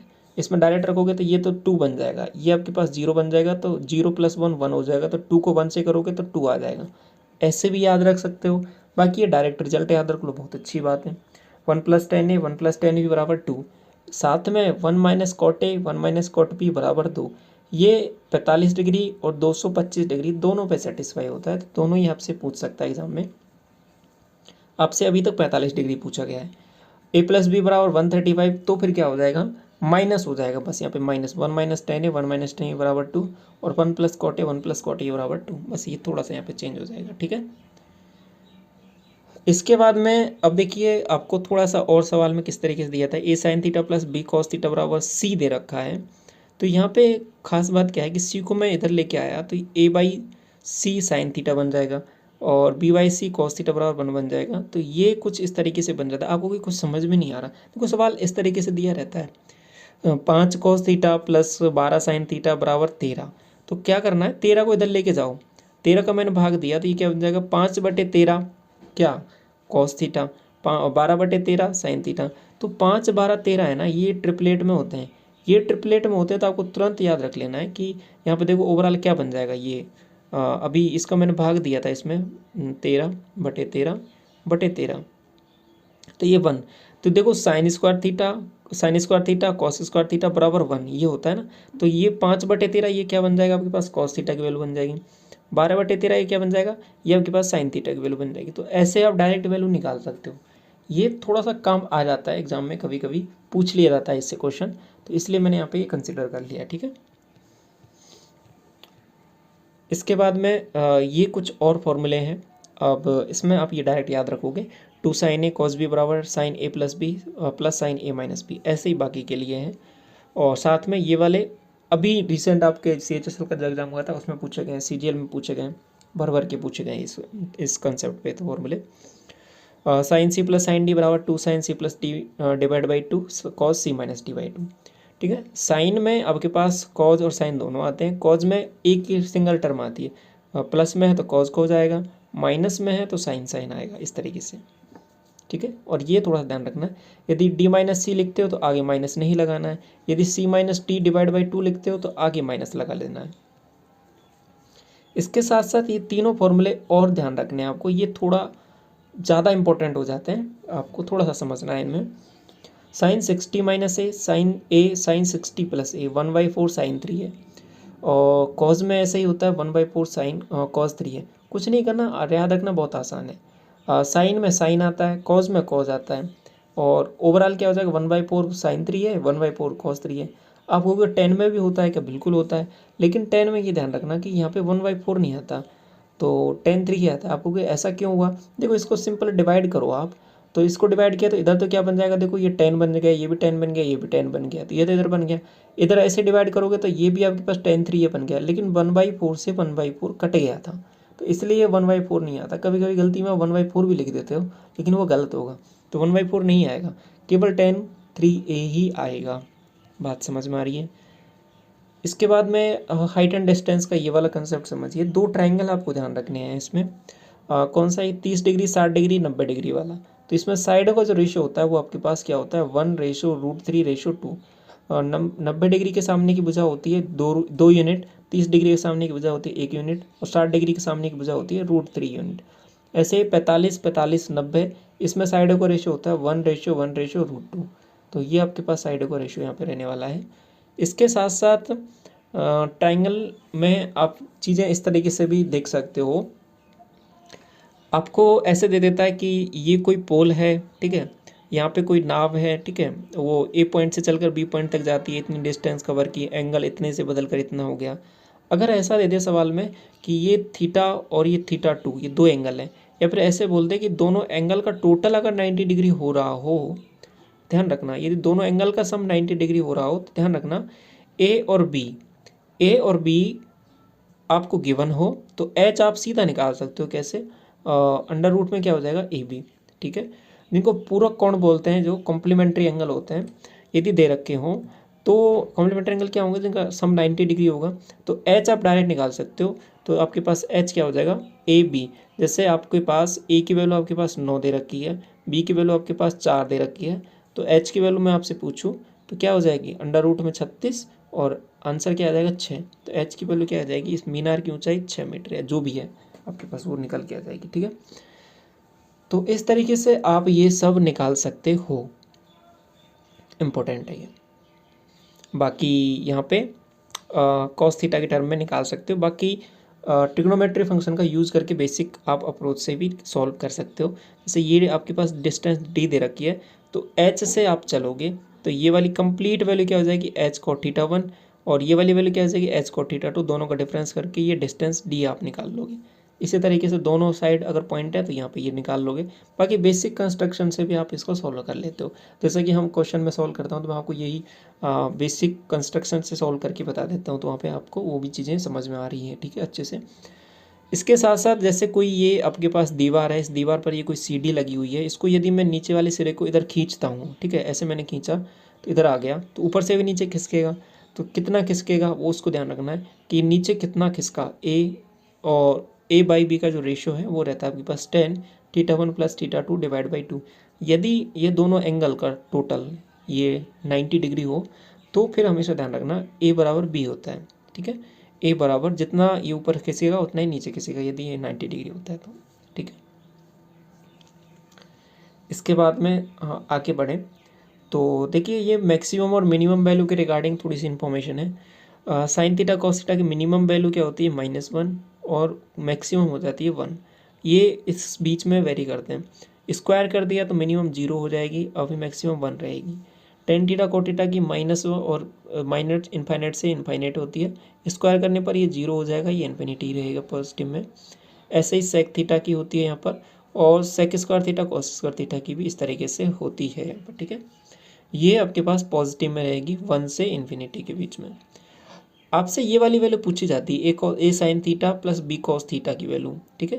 जैसे आपको पास 3 sine theta plus 4 cos theta, ये वाली वैल्यू आपको गिवन हो सवाल में, इसकी मैक्सिमम वैल्यू पूछ ले आपसे तो क्या होगी, इसकी मैक्सिमम वैल्यू हमेशा ध्यान रखना कि अंडर रूट में ए स्क्वायर प्लस बी स्क्वायर ये रहती है, और मिनिमम क्या हो जाएगी, -a अंडर रूट में ए स्क्वायर बी स्क्वायर। तो मिनिमम वैल्यू में पूछूँ तो आपसे क्या हो जाएगी, 3 का स्क्वायर 9, 4 का स्क्वायर 16, तो नेगेटिव में लेना है, तो मिनिमम वैल्यू तो जाएगी -5, और मैक्सिमम वैल्यू पूछूं तो आपके पास क्या हो जाएगी +5। तो ये इसके बीच में वेरी करता है, ठीक है। तो यहाँ से दोनों वैल्यू याद रख लोगे आप। इसके बाद में a sine square theta b cos square theta दे रखा हो, तो इसमें यदि ए बी से बड़ा है तो आप क्या निकाल लोगे, मैक्सिमम ए बी। कैसे? देखो जो छोटा है ना उसके बराबर उसको तोड़ लो। जैसे मैंने इसको ओपन कर लिया, 4 साइन स्क्वायर थीटा को sign square theta plus 3 sign square theta में, तो वो 3 sign square theta cos square theta के साथ मर्ज हो गया, तो इसने 3 बना दिया, तो ये 3 प्लस साइन स्क्वायर थीटा, तो इसकी मिनिमम तो 0 हो जाएगी, तो 0 हो जाएगी तो 3 तो आना ही आना है। मैक्सिमम इसकी 1 होती है तो ये मैक्सिमम 4 हो जाएगा। तो इस तरीके से आप ये सोच सकते हो इसको, ठीक है। इसके बाद में देखिए टेन थीटा की टर्म में टेन ए प्लस बी प्लस सी, इसका डायरेक्ट फॉर्मूला आपको याद रख लो, थोड़ा सा काम आता है ये। 10a plus 10b plus 10c minus 10a 10b 10c divide में 1 minus 10a 10b 10b 10c 10c 10a। यदि a प्लस बी प्लस सी बराबर पाई, मतलब कि ऐसा भी बोल दे आपसे किसी ट्राइंगल के एंगल है, ट्राइंगल के एंगल है तो आप सीधा भी बता सकते हो कि सभी का एंगल का टोटल है वो 180 डिग्री होगा, तो ऐसे भी बोल सकता है। तो वहाँ पे आप क्या हो जाएगा, तो 10a plus 10b plus 10c बराबर 10a 10b 10c ये होता है। तो ये थोड़ा सा रिलेशन है, आपके एग्जाम में पूछा गया है, तो ये थोड़ा आपको ध्यान रखना है। यदि ये एंगल 90 डिग्री हो तीनों का टोटल, तो cot a plus cot b plus cot c बराबर cot a cot b cot c. कैसे ध्यान रखोगे? देखो 180 डिग्री पर 10 में रिलेशन होता है, सभी को ऐड करना है, वो मल्टीप्लाई के बराबर हो जाता है। π/2 पे 90 डिग्री पे कॉट में हो जाता है रिलेशन। कैसे? सभी को ऐड करना है और मल्टीप्लाई के इक्वल हो जाएगा, ठीक है, ऐसे ध्यान रख लो इसको। डोज 40 हो गई है कवर आपकी, PDF तो मिल ही जाएगा आपको टेलीग्राम चैनल पे। इसके बाद में नेक्स्ट अलजेब्रा का डिस्कस करते हैं। ये तो पता ही है आपको कितना इंपॉर्टेंट है। इसमें तीनों फॉर्मूले आपको ध्यान रखने हैं। X cube y cube z cube minus 3x y z। पहला क्या हो जाएगा? X plus y plus z minus under multiply में x square y square z square minus x y z z x, ठीक है। दूसरा आपके पास ये वाला फॉर्मूला भी याद रखना है। इसमें ऐसा क्यों लिखा है इसको? देखो इसमें अननोन टर्म जो है वो आपके पास एक ये रहा, दो ये रहा, तीन ये रहा, तीन टर्म है सॉल्व करने के लिए, लेकिन इसमें केवल दो ही टर्म है, एक और ये तो यही है और दूसरा ये, तो दो टर्म ही आपको चाहिए सॉल्व करने के लिए, इसलिए दोनों फॉर्मूले आपको पता होने चाहिए। X plus y plus z, x plus y plus z का whole square minus 3 times x y plus y z plus z x, ठीक है। और ऐसे ही आपके पास जब संख्याएं बहुत बड़ी बड़ी दे रखी हो और उनका डिफरेंस निकालना आसान हो लेकिन डायरेक्ट स्क्वायर निकालना थोड़ा मुश्किल हो, जैसे कि संख्या दे रखी हो मान लो आपके पास 99, ठीक है, 97 और 95, आसपास की संख्या दे रखी हो, डिफरेंस निकालना आसान हो लेकिन उनका डायरेक्ट स्क्वायर या क्यूब निकालना मुश्किल हो, तो वहाँ पर ये वाला फॉर्मूला लगाएंगे हम। ये मैंने कई बार डिस्कस किया, आज क्लास हुई थी सॉल्यूशन की जो चल रही प्रीवियस ईयर की, उसमें डिस्कस किया है। इससे पहले बहुत बार ये क्वेश्चन कंसेप्ट मैंने डिस्कस किया है, तो आपको ये याद भी हो गया, रट भी गया ये वाला कंसेप्ट। तो 1/2 x plus y plus z, x minus y का whole square, y minus z का whole square plus z minus x का होल स्क्वायर। अब ये आए कहाँ से? इसी फॉर्मूले से बने हैं ये, ठीक है। इसके बाद में देखिए इस फॉर्मूले में दो स्पेशल काम की चीज़ें हैं। इसमें ये जीरो कब हो सकता है? देखो यदि a बराबर b बराबर c हो जाए तो ये वाली पर्टिकुलर टर्म है ना, यदि a बराबर b बराबर c हो जाए तो ये जीरो हो जाएगा, ये जीरो हो जाएगा तो ये ओवरऑल ये जीरो हो जाएगा। तो ओवरऑल क्या ध्यान रखना है आपको? a cube b cube c cube 3abc का इक्वल हो जाएगा। दूसरा, या तो ये जीरो हो जाए या फिर ये वाला जीरो हो जाए। तो यदि a प्लस बी प्लस सी बराबर भी जीरो हो जाए तो भी आपको ध्यान रख लेना है a cube plus B cube plus C cube बराबर 3abc होता है, ठीक है। तो ये भी आपको ध्यान रख लेना है। दो केस में ये जीरो के इक्वल हो सकता है, जीरो होते ही आपके पास ये रिलेशन बन जाता है। ये आपसे एग्जाम में पूछा गया, ठीक है। 43 देखिए डोज नंबर। इसमें क्या ध्यान रखना है कि जब पावर 4 है ना, ये पावर 4 दो चीज़ का मल्टीप्लाई है, किसका? स्क्वायर का और आपके पास स्क्वायर की दो टर्म का, एक तो पॉजिटिव वाली एक नेगेटिव वाली। मतलब कहने का मतलब क्या है? देखो ये एक्स की power 4 plus x square y square plus y की पावर 4 बराबर x square plus x y plus y square x square minus x y plus y square, इन दो का मल्टीप्लाई होता है ये। अभी क्वेश्चन पूछा गया था रिसेंट में, तो ये कैसे निकालोगे? आपको ये वाली वैल्यू दे रखी है, ये वाली वैल्यू दे रखी है, तो ये निकाल लोगे? हाँ निकाल लेंगे। इसमें इसका डिवाइड कर देंगे, तो जैसे ये 21 दे रखा है, ये 7 दे रखा है, तो ये बता दोगे कितना होगा? बिल्कुल बता देंगे, 3 होगा। ये इसका इसमें डिवाइड किया ना, तो ये 3 आंसर आ जाएगा। तो ऐसे ये दो, ये एक फॉर्मूला है, ये आपको ध्यान रख लेना है, ठीक है। इसके बाद में कुछ और इंपॉर्टेंट फॉर्मूले हैं जो आसान से हैं। a प्लस बी का होल स्क्वायर, ए square B square plus 2ab, ये माइनस में हो जाएगा इतना। इसके बाद में क्या किया? इन दोनों को ऐड कर दिया मैंने, तो ये क्या हो जाता है? 2 times a square B square. यदि माइनस किया मैंने इन दोनों को तो 4ab के इक्वल हो जाता है। तो ये काम आता है कहाँ पर? यहाँ पर देखो, इसमें इसका एलसीएम लिया आपने, P square minus Q square, और जब ऐड करोगे तो ऊपर ये टर्म आएगी पी प्लस क्यू का whole square P minus Q का होल स्क्वायर। तो अभी हम पढ़ के आए, यदि एडिशन में है तो ये वाला बन जाता है, तो 2 times P square plus Q square. यदि डिफरेंस में हो जाए तो ये वाला बन जाता है आपके पास। तो वही चीज़ यहाँ पे लिखी है, 4 times p q upon p square minus Q square. आपको ये तुम डायरेक्ट वैसे भी निकाल सकते हो, हाँ बिल्कुल निकाल सकते हो सॉल्व करके, लेकिन यदि फॉर्मूले कुछ याद होते हैं तो चीज़ें आसान हो जाती हैं। एग्ज़ाम में थोड़ा सा चीज़ों को देखना, और देखना बहुत इंपॉर्टेंट है, जिससे चीज़ें क्या है, कभी कभी बिना सॉल्व किए भी सीधे आंसर निकाली जा सकती हैं। a plus b plus C का होल स्क्वायर आपसे डायरेक्ट भी पूछ लिया जाए तो a square B square C square plus 2 times A B plus b C plus c a, ठीक है। इसके बाद में आगे देखिए, ये तो आपको पता ही है, ए square minus B square A plus b A minus B, a square plus b square, इसको आगे कन्वर्ट करके ही लिखा है, कुछ नहीं किया है बस, ठीक है। अभी जो पढ़ के आया उसी को ही, ए आपने ये वाला फॉर्मूला पढ़ा था ना कि ए माइनस बी का होल स्क्वायर बराबर a square B square minus 2ab, उसी को लिखा है, ठीक है। ये वाला देखिए, ए प्लस बी का whole square B plus C का whole square C plus A का होल स्क्वायर, इसको ओपन किया तो ये 2 times A square B square C square plus A B B से सी ए बन जाता है। ये माइनस में हो तो यहाँ पे क्या आता है, केवल माइनस आ जाता है। अभी हम पढ़ के भी आए थे ये वाला फॉर्मूला आपको, कि हाँ कहाँ पढ़ के आए थे, देखो याद करो, अभी अभी थोड़ी देर पहले मैंने आपके साथ डिस्कस किया था ये वाला, ठीक है। ये वाली चीज़ थी, इसको यहीं पे तो कन्वर्ट किया था हमने ये वाला, ठीक है। तो ये ऐसे ही आया है ये वाला। इसके बाद में थोड़ा सा और आगे बढ़ें तो ये चीज़ तो समझ में आई गई आपको।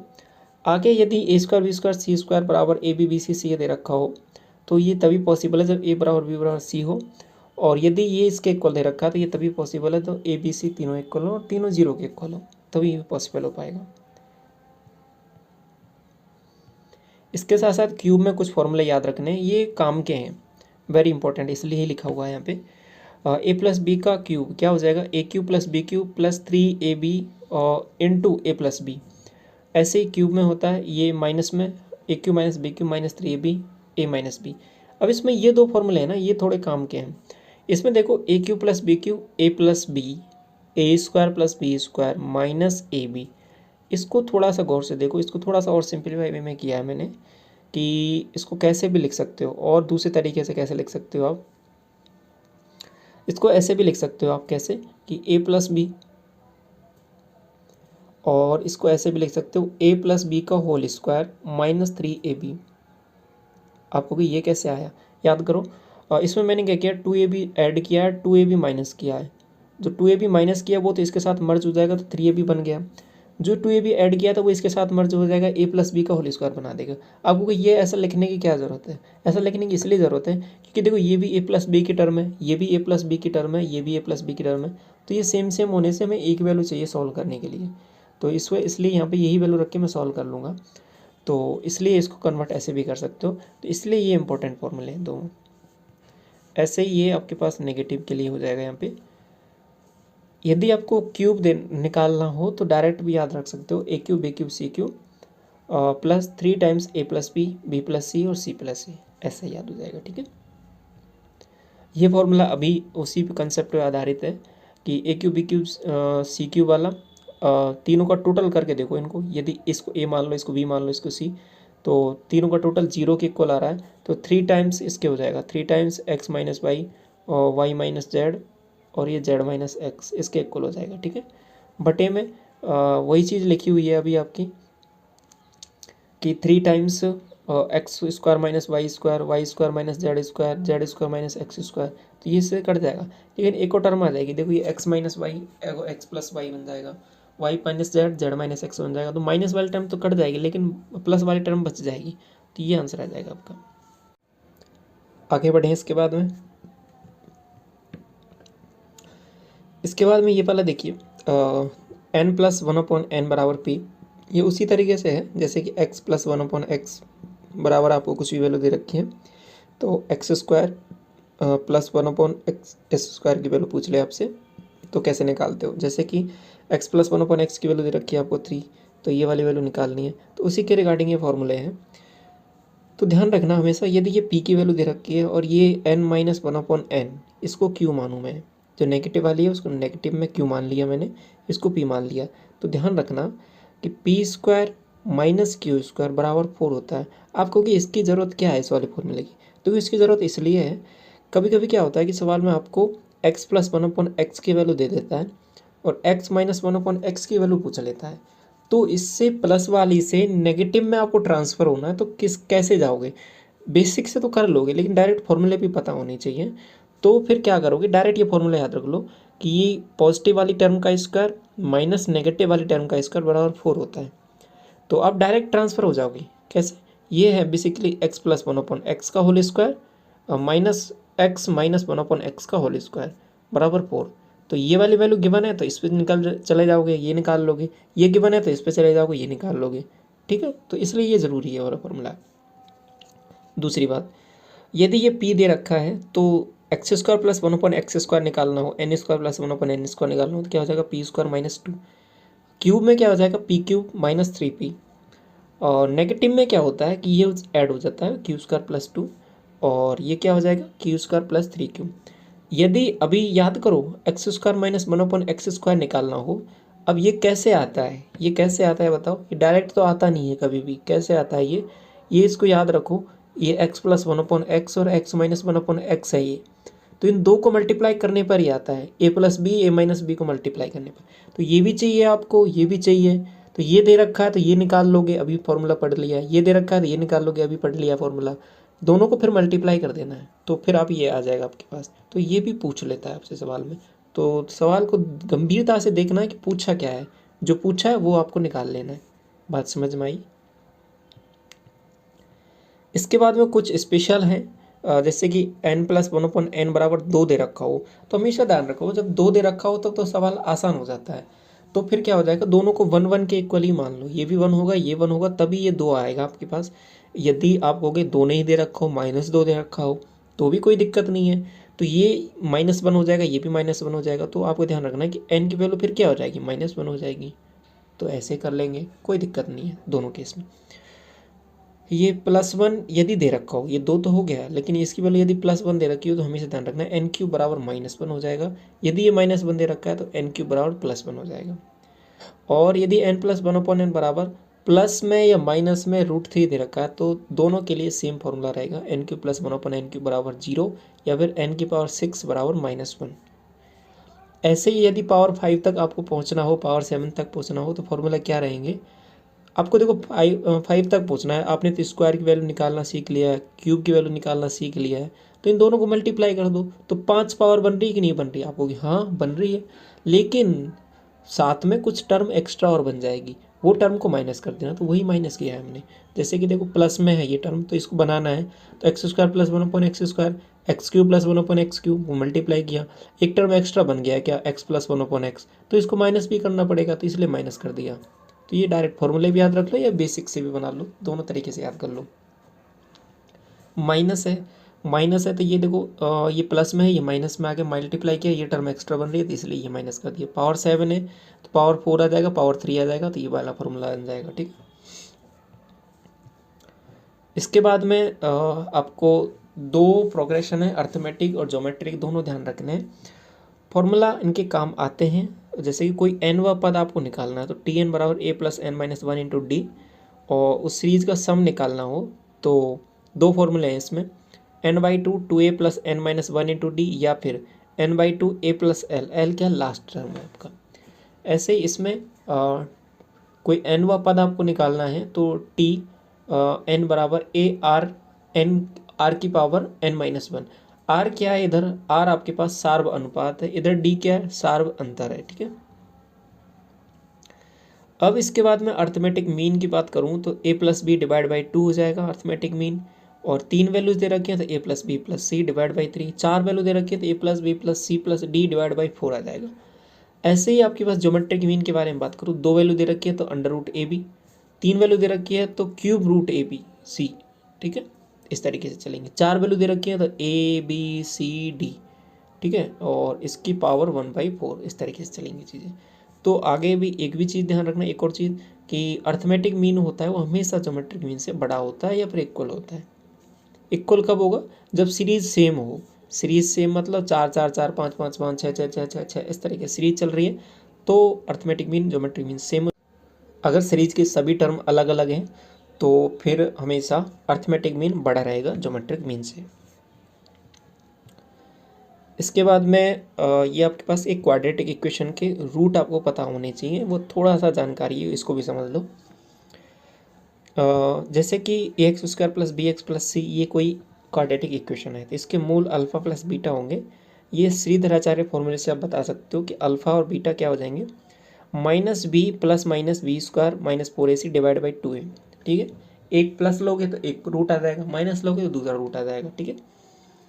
इन दोनों रूटों का टोटल अल्फा प्लस बीटा बराबर माइनस बी बाई ए, दोनों का मल्टीप्लाई अल्फा इंटू बीटा बराबर सी बाई आ जाएगा। अब कभी कभी ये भी पूछ लेता है कि रूट इसके रियल होंगे, इमेजनरी होंगे या फिर बराबर होंगे, तो क्या होता है बी स्क्वायर माइनस फोर सी ग्रेटर देन हो जीरो के तो वास्तविक यानी रियल होंगे, दोनों रूट अलग अलग होंगे। यदि इसके बराबर ही आ जाए तो रियल तो होंगे लेकिन दोनों बराबर होंगे, अल्फा बराबर बीटा हो जाएगा। और यदि ये छोटा हो जाए इससे जीरो से तो ये इमेजनरी रूट आएंगे। तो नेगेटिव में, इमेजनरी का मतलब अंडर रूट में कोई नेगेटिव वैल्यू आ रही है, अंडर रूट में जैसे -5 आ गया, ठीक है, तो ये क्या आ जाएगा 5 आयोटा आ जाएगा, ठीक है, तो ये इमेजनरी होता है। अब आपके पास दो रूट पता चल गए अल्फा और बीटा, तो इससे क्वाड्रेटिक इक्वेशन पूछ ले तो डायरेक्ट इसमें रख दो x square minus alpha plus beta into x plus alpha into beta बराबर 0। तो इसमें आपका डायरेक्ट वो इक्वेशन आ जाएगी। इसके बाद में मेंस्ट्रुएशन पे चलते हैं थोड़ा। एक ट्राइंगल है और ट्राइंगल में एरिया कैसे निकाल सकते हो अलग अलग तरीके से। एक कोई भी नॉर्मल ट्राइंगल है तो उसकी साइड दे रखी है आपको, तो उसका पेरीमीटर हो जाएगा a plus b plus c, semi perimeter हो जाएगा a plus b plus c divide by 2, area हो जाएगा आपके पास s into s minus a s minus b s minus c. और एरिया यदि आपके पास ये राइट एंगल ट्राइंगल दे रखा है, इसका ये हाइट हो जाएगी, ये बेस है तो कैसे निकालोगे 1/2 बेस इंटू हाइट। साथ में आपके पास कोई भी नॉर्मल ट्राइंगल है जिसमें, ठीक है, कोई भी नॉर्मल ट्राइंगल है जिसमें मान लो ये ए है, जैसे कि इसी में बता देता हूँ आपको मैं, ये ए है, ये आपके पास बी है और ये आपके पास सी है।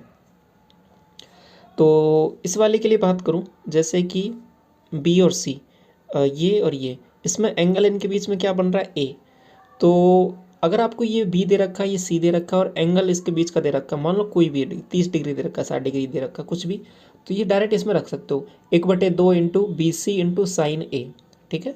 एक चीज़ खास बात याद करने की आपको समझ में आ रही है थोड़ी सी, यदि ये राइट एंगल ट्राइंगल हो जाता है, साइन थीटा की वैल्यू 90 हो जाती है, सिर्फ 90 रखोगे तो फिर अपने आप वही फॉर्मूला बन जाता है कि बी सी डिवाइड बाई 2, तो वही चीज़ तो था ये फॉर्मूला, ठीक है।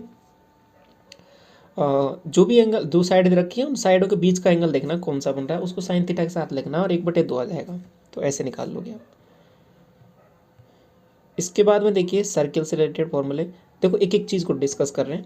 अभी अपने ट्राइंगल देख लिया, अब सर्किल देख लो। सर्किल का पाई आर स्क्वायर हो जाता है, सरकमफ्रेंस 2 पाई आर हो जाता है और पाई आर स्क्वायर बाई 2 हो जाता है। यदि आपके पास सेमी सर्किल हो तो इसका सरकमफ्रेंस क्या हो जाएगा, तो पाई आर तो ये हो जाएगा 2 पाई आर कंप्लीट था, पाई आर हाफ हो जाएगा, साथ में ये 2 आर इसको भी तो ऐड करना पड़ेगा, तो ये हो जाएगा आपके पास क्वाड्रेंट, इसका फोर्थ पार्ट, सर्किल का फोर्थ पार्ट, ठीक है, तो इस वाले का निकालना है, तो पाई आर स्क्वायर बाई 4 हो जाएगा। सेक्टर के बारे में बात करूँ, देखो सेक्टर ही जब आपके पास क्या बन जाता है, क्वाड्रेंट बन जाता है जब आपके पास ये 90 डिग्री हो जाए, ठीक है। लेकिन अगर नॉर्मल सेक्टर दे रखा हो तो पाई आर स्क्वायर थीटा बटे 360, और इसमें ये जो चाप बन रहा है यहाँ पे आर्क बन रहा है, इसकी लेंथ निकालनी हो तो ये 2 पाई आर एक पूरी सरकमफ्रेंस होती है, उसका थीटा बाई 360 वा भाग ले लेना है, तो ये आपके पास आर्क की लेंथ आ जाएगी। और यदि आपके पास लेंथ ऑफ आर्क दे रखी है, रेडियस दे रखी है, तो एरिया निकाल सकते हो इस सेक्टर का LR बाई 2। और इसका ये माइनर सेगमेंट जो बनेगा यहाँ पे, इस तरीके से मैंने बनाया, यहाँ पे ये ड्रॉ किया ये वाला, इसका एरिया यदि आपसे पूछ ले तो क्या हो जाएगा पाई आर स्क्वायर थीटा बटे 360 minus 1/2 R square sine theta, ठीक है, तो ऐसे भी निकाल सकते हो ये माइनर सेगमेंट को। इसके बाद में समद्विबाहु त्रिभुज जिसकी दो साइड इक्वल हो, तो इसको तो आप दो तरीके से भी कर सकते हो, ये फॉर्मूला याद रखना चाहो रख लो, नहीं तो फिर आप डायरेक्ट भी कर सकते हो। कैसे, आपको ये वाली बी दे रखी है, ये आपके पास कंप्लीट ए दे रखी है, तो आप इसमें यहाँ से कोई परपेंडिकुलर डालोगे तो ये इसको जस्ट बराबर में कर देगा डिवाइड। तो इसमें क्या रूल लगा दो, कौन सा रूल लगा दो, पाइथागोरस प्रमेय लगा दो, थ्योरम लगा दो, इससे ये हाइट निकाल लो। हाइट जैसे ही निकलेगा, हाइट पता चल गया, बेस पता है आपको, तो 1/2 आधार इंटू ऊंचाई वाला फॉर्मूला लगा के निकाल सकते हो। बाकी ये फॉर्मूला याद रखना चाहो ये भी रख सकते हो, ठीक है, कैसे भी कर सकते हो। और इसके बाद इक्विलेटरल ट्रायंगल, ये तो हम पढ़ चुके हैं। हाइट इसका √3/2 और एरिया हो जाएगा √3/4 ए स्क्वायर, ये अभी हमने पढ़ लिया था, डोज नंबर सेकंड था आई थिंक। H बराबर P1 plus P2 plus P3, ये केवल इक्विलेटरल ट्रायंगल में ही होता है। पी यदि कोई पॉइंट अंदर है इसमें तो वहाँ से परपेंडिकुलर की लेंथ, ये भी अभी हमने पढ़ लिया था, ठीक है। कि ये कोई डायगोनल है और डायगोनल पे दो परपेंडिकुलर डाले गए तो 1/2 P1 + P2। यदि इनके एंगल के बीच में कोई डायगोनल के बीच में एंगल थीटा दे रखा हो तो एरिया निकालना हो 1/2 D1 × D2 sin थीटा, ऐसे भी निकाल सकते हो। समलंब इन्हें ट्रेपेजियम का एरिया कैसे निकालोगे, दोनों साइड हैं पैरेलल साइड, उनका टोटल मतलब 1/2 A + B, दोनों पैरेलल साइडों का योग, दोनों पैरेलल साइडों का टोटल इनटू एच, इनके बीच की डिस्टेंस कितनी है, हाइट, इसको मल्टीप्लाई कर देना, ठीक है। तो यहाँ से ये इसका एरिया आ जाएगा। समझ में आ रहा है। पैरेललोग्राम यानी समांतर चतुर्भुज, तो जैसे ये ए है आपके पास और इस पे परपेंडिकुलर डाला गया है तो इसको H1 बोल दिया जैसे मैंने, तो AH1 ये इसका एरिया हो जाएगा। या फिर ये साइड है इस पे परपेंडिकुलर डाल लिया तो ये BH2 हो जाएगा जैसे, तो ये दोनों एरिया हो जाएंगे इसके, AH1 = BH2, ये एरिया हो जाएगा इसका, ठीक है। तो ऐसे भी निकाल सकते हो। या फिर ये दो साइड दे रखी हैं और इनके बीच में एक एंगल दे रखा हो थीटा, तो ऐसे भी निकाल सकते हो AB sin थीटा, तो ऐसे भी निकाला जा सकता है, कोई दिक्कत नहीं है। रोम्बस, रोम्बस के बारे में आपने देख लिया था पहले ही कि D1² + D2² = 4A² होता है। एरिया कैसे निकालते हो, ½ × D1 × D2, या फिर एरिया दे रखा हो, साइड दे रखी है उससे परपेंडिकुलर की लेंथ दे रखी है तो A × H भी कर सकते हो, दोनों तरीके से निकाल सकते हो। रेक्टेंगल ये एक स्पेशल केस है जिसमें आमने सामने वाली भुजाएं बराबर होती हैं, तो डायगोनल आप कैसे निकालोगे, L² B², और एरिया पेरीमीटर 2 × L + B, और एरिया हो जाएगा L × B। स्क्वायर आपको पता ही है, सभी साइड इक्वल हो जाएंगी, 90 डिग्री एंगल, डायगोनल √2A और पेरीमीटर 4A, एरिया हो जाएगा A²। या फिर इसको डायगोनल के टर्म में भी निकाल सकते हो। डायगोनल बेसिकली होगा क्या, इसका डायगोनल हो जाएगा √2A, ठीक है, √2A हो जाएगा। तो डायगोनल से भी एरिया निकाल सकते हो इसका, ठीक है।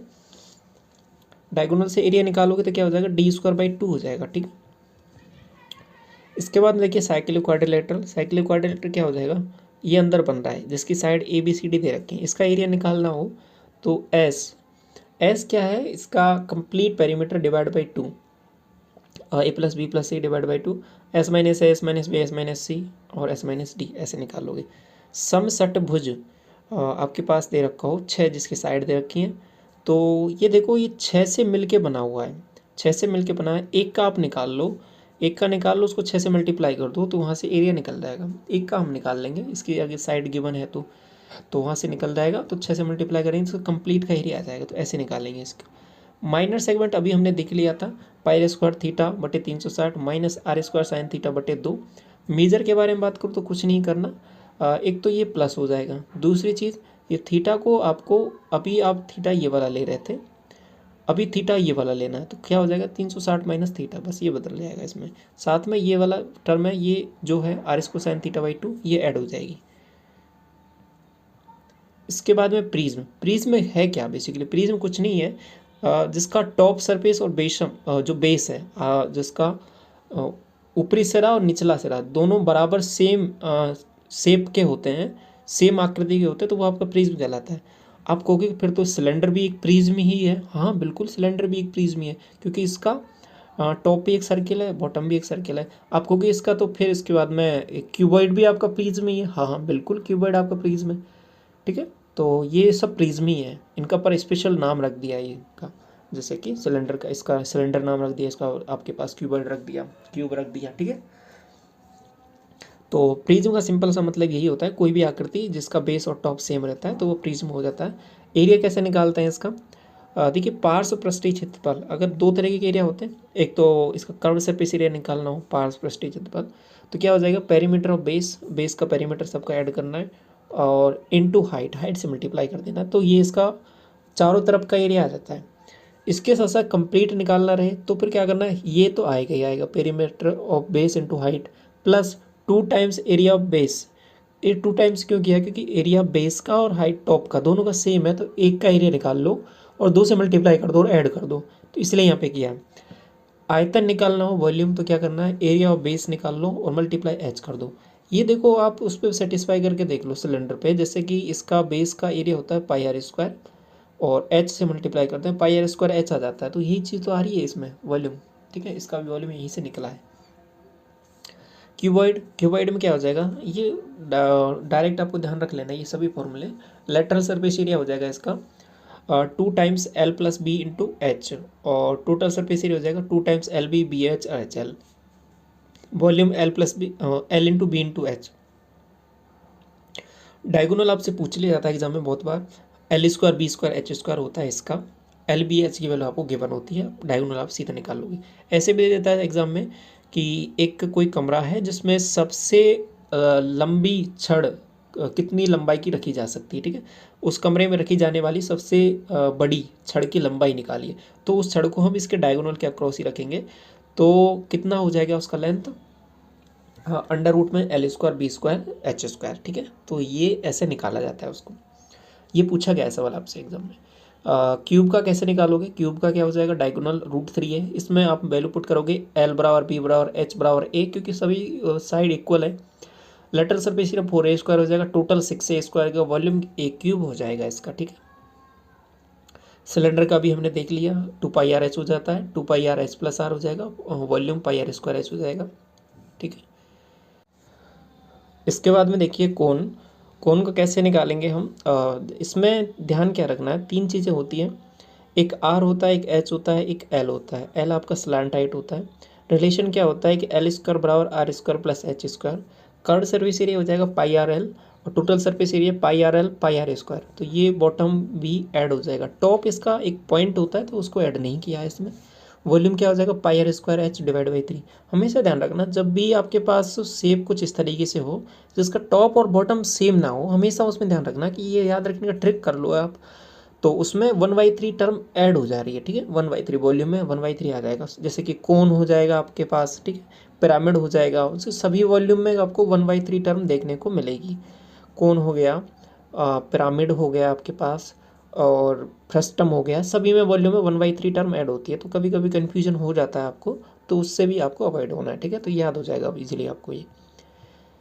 इसके बाद में ये वाला कंसेप्ट थोड़ा सा समझ लो, काम आता है ये वाला।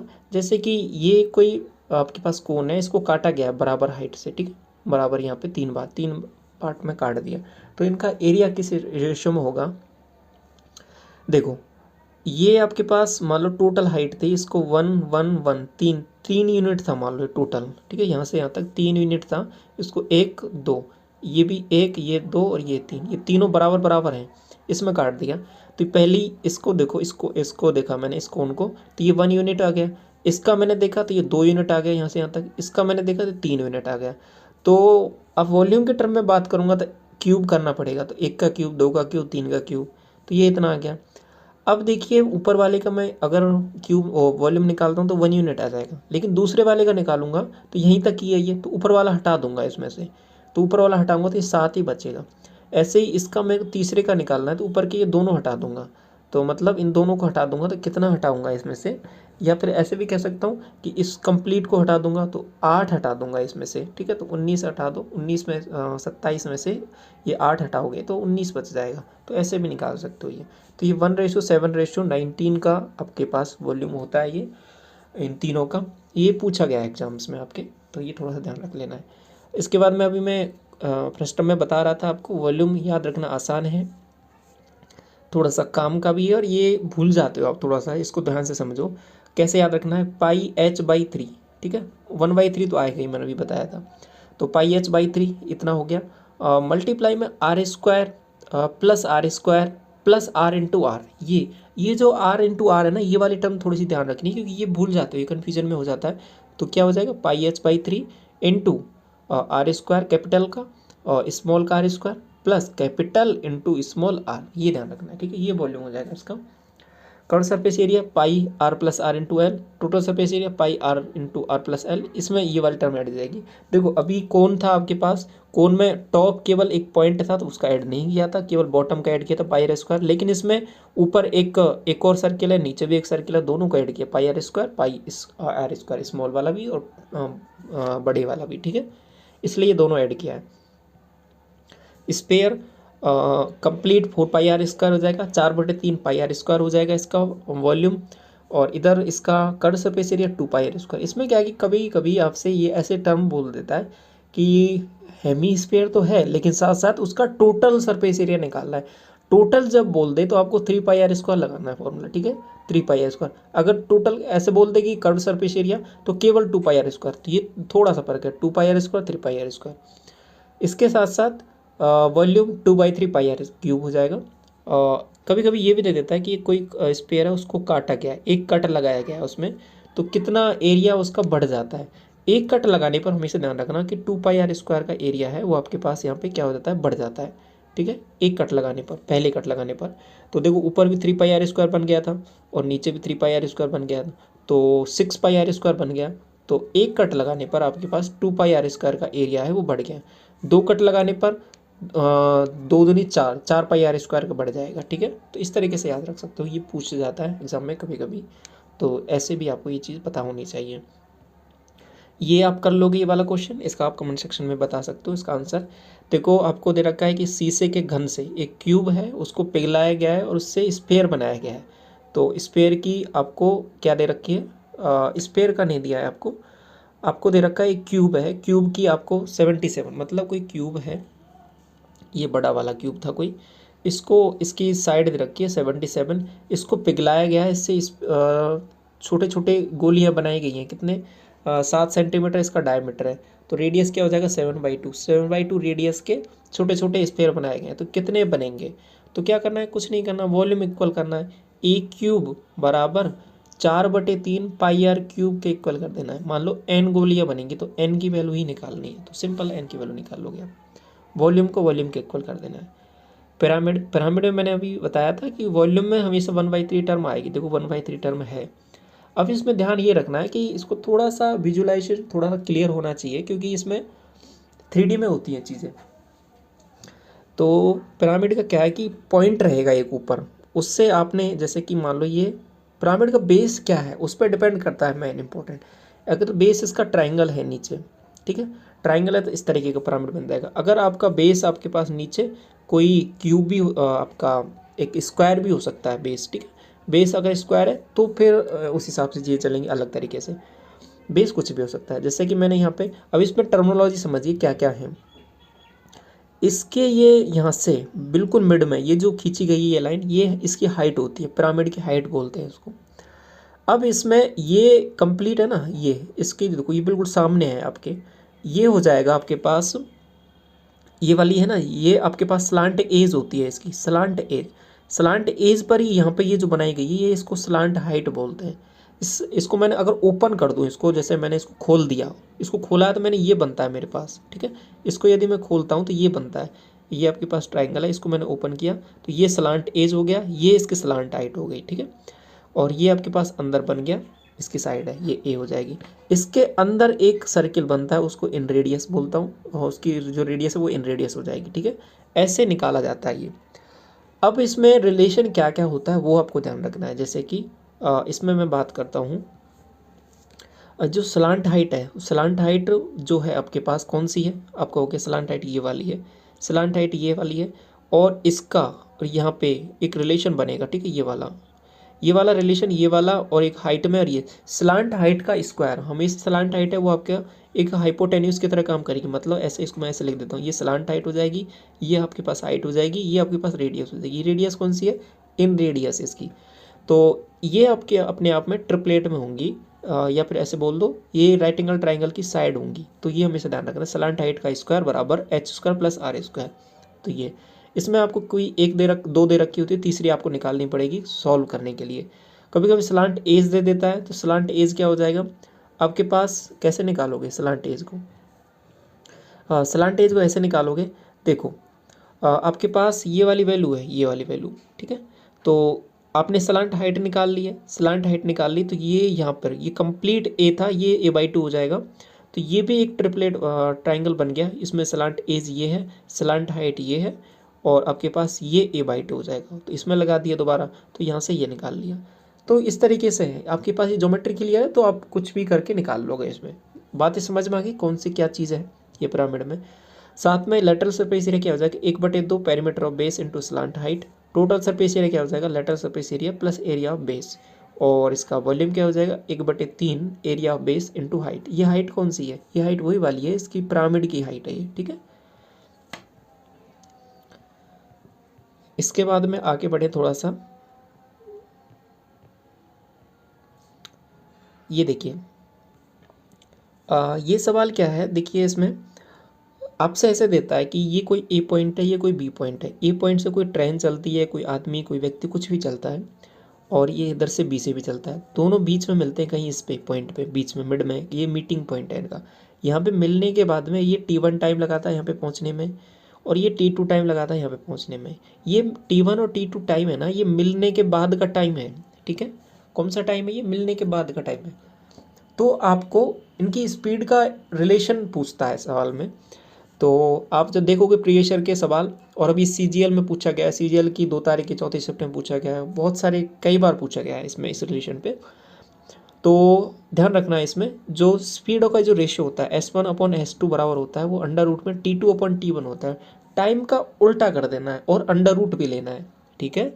मतलब इसकी स्पीड, S1 की स्पीड क्या होगी, T2 का टाइम पहले लेना है, ठीक है। S1/S2 T2/T1 अंडर रूट में, ध्यान रख लोगे, आसान है। ये ही इंपॉर्टेंट है, यही आपसे पूछता है एग्जाम में। साथ में अगर टाइम भी पूछ ले कभी कभार कि मीटिंग का टाइम क्या है, कि मिलने का टाइम कब, कितने बार टाइम वो मिलते हैं यहाँ से, तो कोई दिक्कत नहीं है, निकाल लेंगे। तो ये कैसे निकालते हो कि T बराबर अंडर रूट T1 × T2, ऐसे निकालते हो। यदि ये डिस्टेंस पूछ ले आपसे तो कैसे निकालोगे? S1 T1, देखो ये S1 स्पीड से चल रहा है, T1 टाइम है, और प्लस S2 T2, ये S2 स्पीड से चल रहा है, T2 टाइम है। तो इसको निकाल के ये कंप्लीट डिस्टेंस आपने निकाल ली। तो ये तीनों फॉर्मूला याद रखने, खासतौर पर ये वाला फॉर्मूला इंपॉर्टेंट है। 66 देखिए डोज नंबर। इसमें क्या है कि 4 संख्याएं हैं जो समानुपात में, यदि प्रत्येक में x जोड़ा जाए या x घटाया जाए, कुछ भी कर सकता है, तो ये संख्या समानुपात में हो जाएंगी। तो आपसे ये वैल्यू पूछ लेता है। ओवरऑल x की वैल्यू पता होनी चाहिए। कैसे निकालोगे? बेसिक अप्रोच तो आपको पता ही है, कैसे निकालते हो इनका रेशियो, 10 + x/16 + x करके निकाल सकते हो, और फिर क्रॉस मल्टीप्लाई करके x निकालो। लेकिन थोड़ा अलग देखते हैं इसको। 10/16 लिखा है, इसको 22/32 लिखा। अब देखो यहाँ पे इन दोनों का डिफरेंस बताओ मुझे, कितना हो जाएगा? आप कहोगे 12। इन दोनों का बताओ, ये क्या हो जाएगा? 16, ठीक है। इसको काटा पीटी करो तो 3:4 में बन रहा है, 3/4 बन गया। इधर डिफरेंस देखो, इनका डिफरेंस क्या आ रहा है? 1। आप कहोगे यहाँ पे 1 आ रहा है, यहाँ पे देखो इनका इनका 6 आ रहा है। ये डिफरेंस बराबर होना चाहिए। तो ये 6 है तो इसको भी 6 बना लो। 6 बनाएंगे तो इसको 6 से मल्टीप्लाई किया तो 6 × 3 = 18 हो जाएगा। ये 6 × 4 = 24 हो जाएगा। अब डिफरेंस देखो 6 आ रहा है, बिल्कुल सही बन गया। तो बस हो गया काम। 10 से ये 18 बन गया तो 8 बढ़ गया। ये 16 से 24 बन गया, ये भी 8 बढ़ गया। तो वो x था ना, जो x जोड़ा था, तो वो कितना है बेसिकली? वो आपके पास 8 है। तो 8 जैसे ही x निकला बस आगे काम हो जाएगा। वो x ही निकालना इंपॉर्टेंट होता है। समझ में आया कैसे किया? दोबारा देख लो। रेशो लिखा एक बार, ये देखा कितना बढ़ रहा है, ये 12 बढ़ रहा है। ये देखा कितना बढ़ रहा है, ये इतना बढ़ रहा है। दोनों का डिफरेंस देखा 1 आ रहा है, इधर डिफरेंस देखा 6 आ रहा है। बराबर किया डिफरेंस, ये इसको भी 6 बनाया, इसको भी 6 बनाया, तो ये इतना बन गया, ठीक है। फिर ये देखा कितना बढ़ रहा है, यहाँ पे ये 8 बढ़ रहा है, या इसको देख लो ये 8 बढ़ रहा है, तो 8 आंसर आ जाएगा। आप कहोगे हमने तो ऐसे नहीं करना, हमको तो दूसरे तरीके से करना है। कैसे करना है? आप कहोगे देखो हमने इसका डिफरेंस देखना था कि ये इसका डिफरेंस कितना आ रहा है। मान लो इसका डिफरेंस कितना आ रहा है, 12, 22 और 32 का 10 आ रहा है। हमें तो इसको 10 बनाना था, इसका डिफरेंस। तो ऐसे भी कर सकते हो, इसको 10 बना सकते हो, इसको 10 या 30 कर लो, इसको आप 40 कर लो, ठीक है। तो ऐसे भी कर सकते हो। तो ये देख लो 32 से 40 कितना हो रहा है, ये 8 हो रहा है। ये 22 से 30 कितना हो रहा है, ये 8 हो रहा है, तब भी 8 ही आएगा आंसर। कैसे भी कर सकते हो, उसमें कोई कन्फ्यूजन नहीं है, ठीक है। ये वाला देख लो। कोई आदमी है x किलोमीटर प्रति घंटे की चाल से चलता है और एक निश्चित दूरी को y किलोमीटर प्रति घंटे से वापस आ जाता है। मतलब कोई डिस्टेंस पर्टिकुलर है, इसमें x से जाता है और y से वापस आ जाता है, ठीक है। x से जाता है, y से वापस आता है। टोटल टाइम आपके पास t दे दिया, मान लो आने जाने का दोनों का मिला के टाइम दे दिया। तो ये डिस्टेंस आपसे पूछ ले तो कैसे करोगे? ध्यान रखना, जब टाइम का अगर टोटल दे दे तो स्पीडों का भी टोटल लिखना पड़ेगा आपको, ऐसे ध्यान रखो। तो हमेशा ध्यान रखना xy/x+y/t।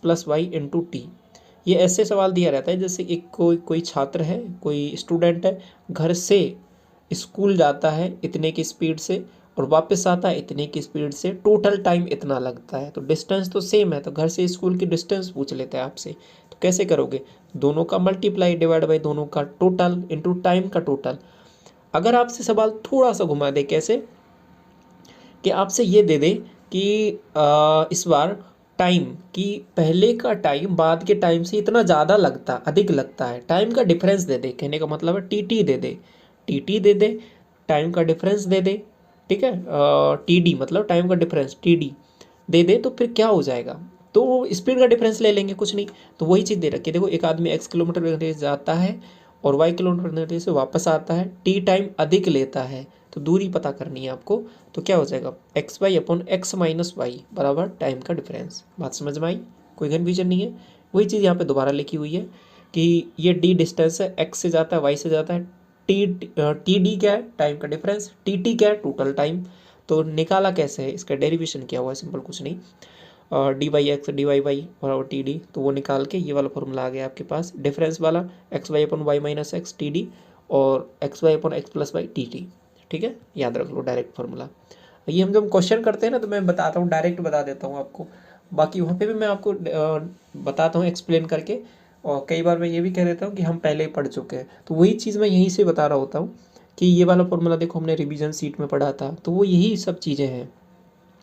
ठीक है, इसके बाद में देखिए 68 डोज नंबर, इसमें क्या मामला है, देखो ए और बी की तुलना में ए किसी काम को पूरा करने में 1 घंटे अधिक लेता है, ए और बी की तुलना में बी किसी काम को पूरा करने में 20 घंटे अधिक लेता है, तो एक साथ काम करते हुए कितने दिन में काम करेंगे। देखो ये मामला ऐसे है, समझो, जैसे मान लो ये ए है, ये ए है, ये आपके पास बी है और ये ए प्लस बी है। देखो ए है किसी काम को मान लो 4 दिन में करता है, बी किसी काम को मान लो जैसे ये ए है, ये बी है और ये ए प्लस बी है। देखो अगर ये दोनों मिलके काम करेंगे तो किसी काम को कम में करेंगे कि नहीं करेंगे, मान लो टी टाइम में करेंगे। अगर ये ए अकेला करता तो इसको किसी काम को अधिक में करता, मान लो 4 घंटे अधिक में करता है इसको, ये बी अगर काम को करता तो मान लो 9 घंटे अधिक में करता, इस तरीके का मामला है। क्योंकि ये अधिक में ही करेगा, अकेला बंदा करेगा काम किसी को तो ज़्यादा टाइम लगाएगा, नहीं लगाएगा, बिल्कुल लगाएगा। तो ऐसे सवाल दे रखा हो कि ए प्लस बी जितने टाइम में काम को करते हैं, जैसे टी टाइम में, उससे ए है वो 4 घंटे अधिक लेता है तो टी प्लस 4, बी उससे 9 घंटे अधिक लेता है तो टी प्लस 9। तो जो ए प्लस बी है उस काम को कितने में करेंगे, मतलब टी की वैल्यू पूछ रहे तो क्या करना है, ये अधिक अधिक है ना, ये अधिक अधिक, इन दोनों को मल्टीप्लाई कर दो, 4 × 9 का अंडर रूट ले लो 36। ठीक है, तो क्या आंसर आ जाएगा 6, तो इस तरीके से 6 आंसर आता है। तो अंडर रूट ए बी ऐसे निकालते हैं इसको। ठीक है, बात समझ में आ गई, अभी कोई कन्फ्यूजन नहीं है। इसके बाद में ये वाला देखो, डोज नंबर 69, SP1 बराबर SP2 आपको दे रखा है, 2 सेलिंग प्राइस बराबर दे रखी हैं, और एक पे प्रॉफिट हो एक पे लॉस हो। देखो चाहे प्रॉफिट हो चाहे लॉस हो, चाहे प्रॉफिट हो चाहे लॉस हो, कुछ भी हो, कोई परेशान नहीं होना है। फॉर्मूला एक ही याद रख लो आप, क्या केस बस ये ध्यान रखना कि SP1 बराबर SP2, सेलिंग प्राइस दोनों का बराबर होना चाहिए। ये फॉर्मूला लगा दो आप, 100x plus 100y plus 2xy upon 200 plus x plus Y. आप कहोगे यहाँ पे x और y क्या है, यदि लॉस हो, यदि प्रॉफिट हो रहा है तो सबको पॉजिटिव पॉजिटिव ले लो, यदि लॉस हो रहा है तो क्या करना है, तो माइनस ले लो, सिंपल। जैसे x का मान लो 10% का लॉस हो तो कुछ नहीं करना, आपको क्या लेना है, 100 इंटू -10 ऐसे ले लेना है, साइन के साथ लेना है, लॉस हो रहा है तो माइनस में लेना, प्रॉफिट हो रहा है तो पॉजिटिव में लेना, बस ऐसे फ़र्क है। बाकी फॉर्मूला ये रहने वाला है। आप कहोगे तो हमने एक और फॉर्मूला पहले पढ़ा था कि जब सेम प्रॉफिट होता है सेम लॉस होता है तो उसका ओवरऑल रिजल्टेंट आता है वो -x²/100 आता है। तो वो जो फॉर्मूला है ना वो यहीं से ही बन के आया है आपका, इसमें जब पुट करोगे वैल्यू तो वही आ जाएगा फॉर्मूला।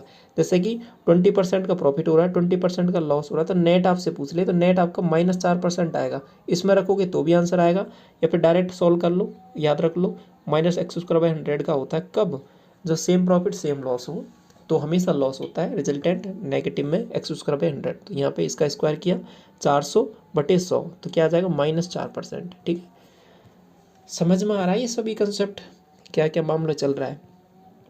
कोई डाउट रहे ना छोटा मोटा तो आप वो क्लास ज़रूर देख लेना, तो वहाँ पे आपका वो क्लियर हो जाएगा। ठीक है, बाकी फिर भी कोई डाउट रहता है तो टेलीग्राम चैनल पर ज़रूर आप संपर्क करना, वहाँ पे सभी चीज़ें आपको क्लियर हो जाएंगी। ठीक है, 70 देखो इसके बाद में, इसमें क्या है कि देखो बेसिक फॉर्मूले तो आपको प्रॉफिट लॉस के पता है, इसमें एक फार्मूला में जो हर बार जिक्र करता हूँ कि ये फार्मूला आपने पढ़ा है, ये हमने डिस्कस किया है, तो वो यही फार्मूला है कि CP से MP का जो रेशो होता है वो ये होता है 100 - D/100 ± P या L। और ये देखो परसेंटेज में लेना है सब, इसमें CP की वैल्यू देता है, MP की देता है, कभी डिस्काउंट की वैल्यू दे देता है तो प्रॉफिट की वैल्यू पूछ लेता है, लॉस हो रहा था लॉस की वैल्यू पूछ लेता है, ये वाली वैल्यू दे देता है कभी ये पूछ लेता है, कभी ये दोनों दे देता है तो इनका रेशियो पूछ लेता है। तो इस तरीके से इसमें से चलता रहता है मामला सवाल, और यहीं के इसी फॉर्मूले के इर्द गिर्द सवाल है वो घूमता रहता है। आप एसएससी के जितने भी सवाल उठा के देखोगे प्रीवियस ईयर के, इस फॉर्मूले पे ज़्यादातर क्वेश्चन इसी पे ही पूछे गए हैं। तो ये फॉर्मूला आपको अच्छे से आना चाहिए, ये आ गया और ये आसान सा फॉर्मूला है। ठीक है, बात समझ में आ गई। तो ये आया कहाँ से ये भी देख सकते हो आप। ये एसपी का फॉर्मूला आप ऐसे लिखते हो, सीपी का फॉर्मूला एसपी का ऐसे लिखते हो लॉस का। और बाकी डिस्काउंट की टर्म में अगर लिखना हो तो एसपी का फॉर्मूला कैसे लिखते हो आप, फॉर्मूला लिखते हो MP into 1 minus percentage discount, ठीक है, डिवाइड बाई 100। तो ऐसे लिखते हो, यहीं से फॉर्मूला आया ये, इन दोनों को कंपेयर करके एसपी का और सीपी का। तो डायरेक्ट हो गया, यही फॉर्मूला है, यही फॉर्मूला ये है। मीन प्रपोर्शन और थर्ड प्रपोर्शन, फोर्थ प्रपोर्शन समझिए इनको। देखो दो वैल्यूज़ दे रखी है, उनको मीन प्रपोर्शन निकालना है तो हमेशा ध्यान रखना ए बी होता है अंडर रूट में, तो वही चीज़ निकाल ली, 2 का मल्टीप्लाई किया अंडर रूट में ए बी ले लिया। थर्ड प्रपोर्शन कैसे निकालोगे, मान लो कोई दो संख्या दे रखी हैं ए बी, तो इनका थर्ड प्रपोर्शन क्या हो जाएगा, बी स्क्वायर अपॉन ए, तो वही चीज़ हो जाएगी। ठीक है, और फोर्थ प्रपोर्शन कैसे निकालना है, मान लो 3 संख्या दे रखी है ए बी सी, तो फोर्थ प्रपोर्शन हो जाएगा बी सी अपॉन ए। ठीक है, इन पे क्वेश्चन तो आपके सीधे ही पूछे जाते हैं एग्जाम में। ये आपका कोऑर्डिनेट ज्योमेट्री का थोड़ा सा कंसेप्ट है, इसको थोड़ा सा आप रिवाइज कर लो। जैसे कि दो लाइन है थीटा जिनके एंगल बन रहा है, M1 M2 जिनकी स्लोप है, तो थीटा इनके निकालना हो, एंगल कितना होगा उनके बीच का, तो ये कैसे निकालोगे, M1 minus M2 upon 1 plus M1 M2। दूसरा लाइनों की कंडीशन क्या है, 3 तरीके की हो सकते हैं सॉल्यूशन आपके। यदि A1 लाइन की इक्वेशन ये दे रखे हैं दो, यदि A1 upon A2, B1 upon B2, C1 अपन C2 हो, तो जो है आपके पास लाइन है वो ओवरलैपिंग होंगी तो इनफाइनाइट सॉल्यूशन होंगे। एक लाइन के ऊपर ही दूसरी लाइन होगी तो इनफाइनाइट सॉल्यूशन हो जाएंगे। दूसरे केस में क्या होता है, लाइन पैरेलल होती है, तो पैरेलल है जब तक कट नहीं करती एक दूसरे को तो कोई सॉल्यूशन नहीं होता। पैरेलल केस में ये हो जाएगा A1 अपन A2 बराबर B1 अपन B2 बराबर नहीं है C1 अपन C2 के, तो कोई भी सॉल्यूशन नहीं होगा इसमें। इस वाले केस में A1 upon A2 not equal to B1 upon B2 check करना रहता है। यदि ऐसा है तो उसका सॉल्यूशन होगा, मतलब इस तरीके की लाइन है तो उनका एक सॉल्यूशन होता है, तो यहाँ पे एक पॉइंट निकल के आएगा तो वहाँ से सॉल्यूशन निकाल लेंगे। ठीक है, एवरेज में बात करूँ तो एवरेज का सिंपल सी डेफिनेशन तो आपको पता है कि राशियों का योग बटे राशियों की संख्या, जितनी भी वैल्यूज़ दे रखी हैं सबका टोटल डिवाइड बाई कितनी वैल्यूज़ हैं इससे डिवाइड कर देंगे। और ये सवाल पूछे जाते हैं डायरेक्ट आपके एग्जाम में कि यदि आपके पास नंबर प्रथम नेचुरल नंबर है तो उनका टोटल होता है n into N plus 1 divide by 2। Average निकालना है तो इसको n से डिवाइड करोगे तो यहीं से आ जाएगा एवरेज। ठीक है, ये n से n कट जाएगा तो n प्लस 1 डिवाइड बाई 2, ये तो आप निकाल लोगे आपको अगर टोटल पता है तो। इसका सम आपको निकालना है इवन नंबर का, सम संख्याओं का, तो n into N plus 1, order number का n स्क्वायर, और ये आपके पास स्क्वायर का तो n into N plus 1 2n plus 1 divide by 6। Cube का निकालना हो तो ये भी याद रख लो n into N plus 1 divide by 2, इसका क्या हो जाएगा होल स्क्वायर। ठीक है, ये भी ध्यान रख लेना है आपको। एवरेज आपको यदि संख्या AP में दे रखी हो ना तो अर्थमेटिक प्रोग्रेशन क्या होती है अभी हम देख के आए थोड़ी देर पहले, जिनके बीच में सार बनता समान हो तो उनका एवरेज निकालना हो तो बहुत आसान होता है, A plus L divide by 2, मतलब पहली टर्म लेनी है लास्ट टर्म लेनी है डिवाइड बाई 2 करना। जैसे कि 500 से 1000 तक में 3 से विभाजित संख्याओं का आपको देखना है, तो आपके पास संख्या कैसे बन जाएंगी, 501 504, ठीक है, 507 ऐसे बनेंगी संख्याएं, डॉट डॉट डॉट लास्ट तक जाओगे 999 तक। अब ये AP ही तो है, 3 3 की बढ़ोतरी हो रही है, तो इसमें एवरेज निकालना है तो पहली टर्म को उठाओ लास्ट टर्म को उठाओ डिवाइड बाई 2 कर दो, डिवाइड बाई 2 कर दिया तो एवरेज आ गया 750। तो ऐसे हम डायरेक्ट एवरेज निकाल लेंगे इस वाले केस में। इसके बाद में नंबर सिस्टम का थोड़ा सा कंसेप्ट देखिए। HCF है वो LCM का एक कॉमन फैक्टर होता है। ठीक है, एक फैक्टर होता है। जैसे कि ये दो संख्या है 8 और 14 है, इनको मैंने ओपन करके लिखा 2 की पावर 3, इसको लिख दिया 2 की पावर 7, तो HCF क्या हो जाएगा, जो दोनों में कॉमन आ रहा है, सिंपल सी बात है, डेफिनेशन है। LCM क्या हो जाएगा, देखो LCM मैंने इसका 56 निकाला तो 56 में कहीं ना कहीं 2 भी छुपा हुआ है, तो HCF भी कहीं ना कहीं LCM का एक कुछ फैक्टर होता है। ये बात तो समझ में आ गई आपको। अब जैसे ये 8 और 14 था, इसको मैं इसमें से जो HCF यदि मैं कॉमन ले लेता हूँ तो फिर उसके बाद में जो संख्याएं बचती है वो कोप्राइम होती है, उनको एक फैक्टर बोलता हूँ, वो A और B है। ठीक है, वो ए और बी है ना ऐसे फैक्टर हैं जिनमें से आगे फर्दर कुछ कॉमन नहीं आने वाला, तो वो को प्राइम नंबर होंगे। को प्राइम नंबर मतलब अलग अलग प्राइम होना उनका अलग अलग कोई ज़रूरी नहीं है वो प्राइम हो, लेकिन दोनों को एक साथ में लूँगा तो उनमें से फर्दर कुछ कॉमन नहीं आएगा। ठीक है, तो जैसे 4 और 7, 4 वैसे प्राइम नंबर नहीं है लेकिन 4 7 आपस में मिलके को प्राइम नंबर हो गए। ठीक है, तो इसमें से जैसे मैंने कुछ कॉमन ले लिया, 2 हटा लिया इसमें से, तो फिर अभी 4 7 बच गया है रेशो। तो 4 7 का रेशो जो बच गया है ये को प्राइम नंबर से अपने आप में। तो वही चीज़ यहाँ पे लिखी हुई है कि n1 बराबर, मैंने इसमें से HCF कॉमन ले लिया तो a जो फैक्टर है वो आपका को प्राइम वाला है, तो a into H C M, n2 क्या हो जाएगा b into H C M, दोनों को ऐड किया तो n1 प्लस n2 बराबर a plus B H C M. दोनों संख्याओं को मल्टीप्लाई किया, ये ध्यान रखना है, ये आपका पूछ लिया जाता है, ये काम आता है कि n1 इंटू ये 2 फॉर्मूले। ठीक है, पहले ये याद रख लो, इससे ऊपर वाला तो आ ही जाएगा। n1 इंटू n2 बराबर H L C M into H C M. ठीक है, L C M into H C M. अब एल सी एम क्या होता है, एल सी एम आपके पास ये होता है कि a into B into H C F. ठीक है, ये कॉमन फैक्टर, इसमें एक एच सी एफ का और मल्टीप्लाई कर दूं मैं तो यही चीज़ आ जाएगी। ठीक है, इसी में इस वैल्यू को इसमें रखा मैंने फॉर्मूले में, तो यही बन गया आपके पास ऊपर वाला फॉर्मूला। तो ये फॉर्मूला आपको ध्यान रखना, ये वाला इंपॉर्टेंट है। ठीक है, n1 इंटू n2, इसमें क्या होता है आपको एक संख्या दे देता है, दूसरी पूछ लेता है और LCM HCF ये भी गिवन होता है। तो 4 वैल्यूज में से 3 वैल्यूज गिवन होती है, चौथी पूछ लेता है। n1 इंटू 2 संख्याओं का गुणनफल बराबर LCM इंटू HCF। अब इसके बाद में कुछ चीज़ें हैं जैसे कि आपको प्राइम फैक्टर्स निकालने हो, तो वो कैसे निकालें, जैसे एक एग्जांपल से समझ लेते हैं। 48 है, इसको मैंने प्राइम फैक्टर्स में तोड़ा, 2 की पावर 4, 3 की पावर 1। तो आपने क्या, जैसे प्राइम फैक्टर्स कितने हो जाएंगे, इसकी पावर देखो, इसकी 4 है, इसकी 1 है, तो ऐड किया 5 हो जाएगा। फैक्टर्स कितने हो जाएंगे इसके, पावर में एक एक ऐड करो, जैसे 4 प्लस 1 और 1 प्लस 1 दोनों को मल्टीप्लाई करो तो 10 हो जाएंगे। इवन फैक्टर ऑड फैक्टर क्या हो जाएंगे, देखो पहले ऑड निकाल लो। ऑड कैसे निकालोगे, इसमें ऑड देखो क्या है, 3 है, तो 3 की पावर क्या है, 1 है, तो 1 प्लस 1 2 हो जाएगा। बाकी जो बच रहे हैं वो इवन हो जाएंगे, और 10 में से 2 माइनस करो तो 8। इनका यदि मल्टीप्लाई निकालना हो तो कुछ नहीं करना, तो देखो 48 की पावर जितने टोटल फैक्टर है डिवाइड बाई 2, तो ये आपके पास इनका मल्टीप्लिकेशन आ जाएगा। इसके बाद में अगर इनका आपको एडिशन निकालना हो, योग निकालना हो, तो कैसे करेंगे, देखो 2 की पावर 4 है तो 2 की पावर 0 से स्टार्ट करो, 2 की पावर 0 प्लस 2 की पावर 1 प्लस 2 की पावर 2 प्लस 2 की पावर 3, ऐसे करके पावर 4 तक जाना है, ऐसे 3 के लिए जाना है, तो यहाँ तक पहुँचोगे उनको मल्टीप्लाई कर दो तो 124। तो इस तरीके से इनका ये योगफल आ जाएगा। ठीक है, गुणनखंडों का, तो ऐसे निकाल लेंगे। ये बात समझ में आ रही है आपको। इसके बाद में आगे थोड़ा सा और बढ़े, तो ये आपका SICI का थोड़ा सा कंसेप्ट है। ये इक्विवेलेंट रेट का है, जैसे कि आपको रेट दे रखी है 1% की और 2 साल के लिए आपको एक इक्विवेलेंट रेट निकालनी है, तो इससे जब मल्टीप्लाई, ये जो रेट दे रखी है ना, ये वाली सभी चीज़ें, इनको यदि प्रिंसिपल से मल्टीप्लाई करते हो आप, तो फिर डायरेक्ट आपके पास CI की वैल्यू आ जाएगी। 1 साल के लिए आपको 2.01 से 2 साल के लिए 1% की रेट हो तो 2.01 से मल्टीप्लाई कर देना है, और आगे इसको में अब आपको वैल्यूज कौन कौन सी ध्यान रखनी है इसमें, देखो ये तो इजी है निकालना, याद करना। 2 साल के लिए तो सभी निकाल सकते हो आसानी से, 2r इंटू आर स्क्वायर, इस कंसेप्ट से निकलेंगी ये सब वैल्यूज। ठीक है, 10% के लिए आपको पता ही है, ये तो याद ही कर लो 10% के लिए क्या होता है। इक्विवेलेंट निकाल भी सकते हो आप, जैसे 10 प्लस 10 इंटू 10, ये भी रूल्स है, डिवाइड बाई 100, तो यहाँ से भी आ जाता है 21%। बाकी डायरेक्ट भी याद कर लो 21%।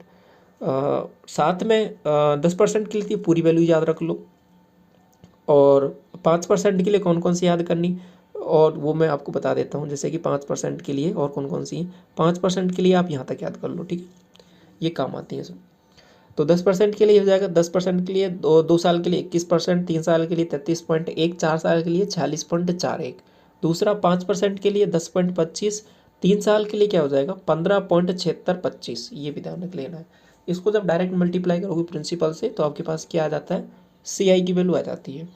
ठीक है, ये जो वैल्यू है ना आपके पास, ये 5% की है, थोड़ा सा ध्यान रखना, ये 6 के सामने नहीं लिखी हुई है। ठीक है, ये 5% की वैल्यू, 10% की याद होनी ही चाहिए, ये तो इम्पोर्टेंट है ही। आगे बढ़ते हैं। पार्टनरशिप का कंसेप्ट बहुत आसान है। पार्टनरशिप में प्रॉफिट और जो लॉस है वो किस रेशियो में बढ़ता है, अमाउंट और टाइम दोनों का मल्टीप्लाई।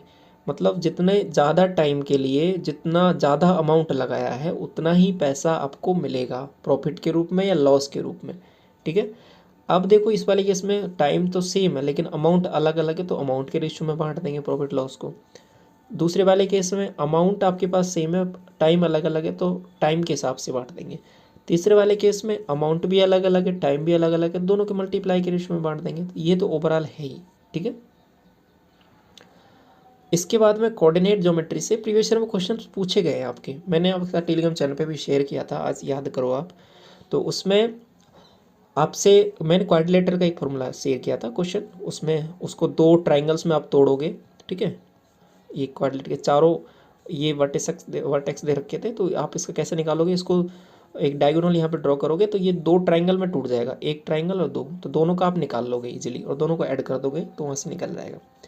तो पर ट्रायंगल का कैसे निकालें, ट्रायंगल के लिए मैंने एक क्लास में मैंने डिस्कस किया था, ठीक है। मैंने एक अलग अच्छा सा कंसेप्ट डिस्कस किया जिसमें आपका बहुत आसानी से आ जाता है। बाकी ये फॉर्मूला भी याद कर सकते हो, फॉर्मूले में भी रखोगे वही चीज़ है, बस फॉर्मूले को थोड़ा सिंप्लीफाइड वे में लिखा है, ठीक है। जो मैंने डिस्कस किया था उसमें मैंने ऐसे लिखा है आपको, जैसे कोई पॉइंट दे रखे हो उनको ऐसे ऐसे 3 पॉइंट ये लिख लिए, फिर पहले पॉइंट को दोबारा रिपीट करके यहाँ लिख लेते हैं, फिर इनको क्रॉस कर करके सॉल्व करते हैं, तो वो आसान, थोड़ा सा देखने में आसान होता है, सॉल्व करने में भी। बाकी यही चीज़ है, उसको सिंप्लीफाई किया गया है, तो उस तरीके को भी देख सकते हो आप। आज की क्लास में डिस्कस किया था वो वाला कंसेप्ट, और बाकी ये वाला भी आप देख सकते हो। ये वाला फॉर्मूला तो है ही आपका 1/2 x1 y2 माइनस y3 और x2 y3 minus y1 plus x3 y1 minus y2, ठीक है। यदि आपको सेंट्रॉइड के कोऑर्डिनेट निकालने हैं तो कुछ नहीं करना, सबको ऐड कर देना डिवाइड बाई 3, सबको ऐड कर देना डिवाइड बाई 3, ठीक है। ये इन सेंटर के कोऑर्डिनेट हो गए आपके। डिस्टेंस आपको निकालनी हो यदि मूल बिंदु से, बेसिकली किसी पॉइंट से याद कर लो आप, किसी पॉइंट, दो पॉइंटों के बीच की डिस्टेंस, तो ये होती है x2 minus x1 y2 minus y। यदि ये दूसरा पॉइंट मूल बिंदु ही हो जाए, ठीक है, एक मूल बिंदु ही हो जाए, मान लो ये 0 0, कुछ नहीं, इसको 0 0 पुट कर दो तो बस वही बन जाता है एक्स स्क्वायर वाई स्क्वायर, तो यही आ जाएगा। ये एक स्पेशल केस है, आपको ये वाला जनरल केस याद रख लेना है,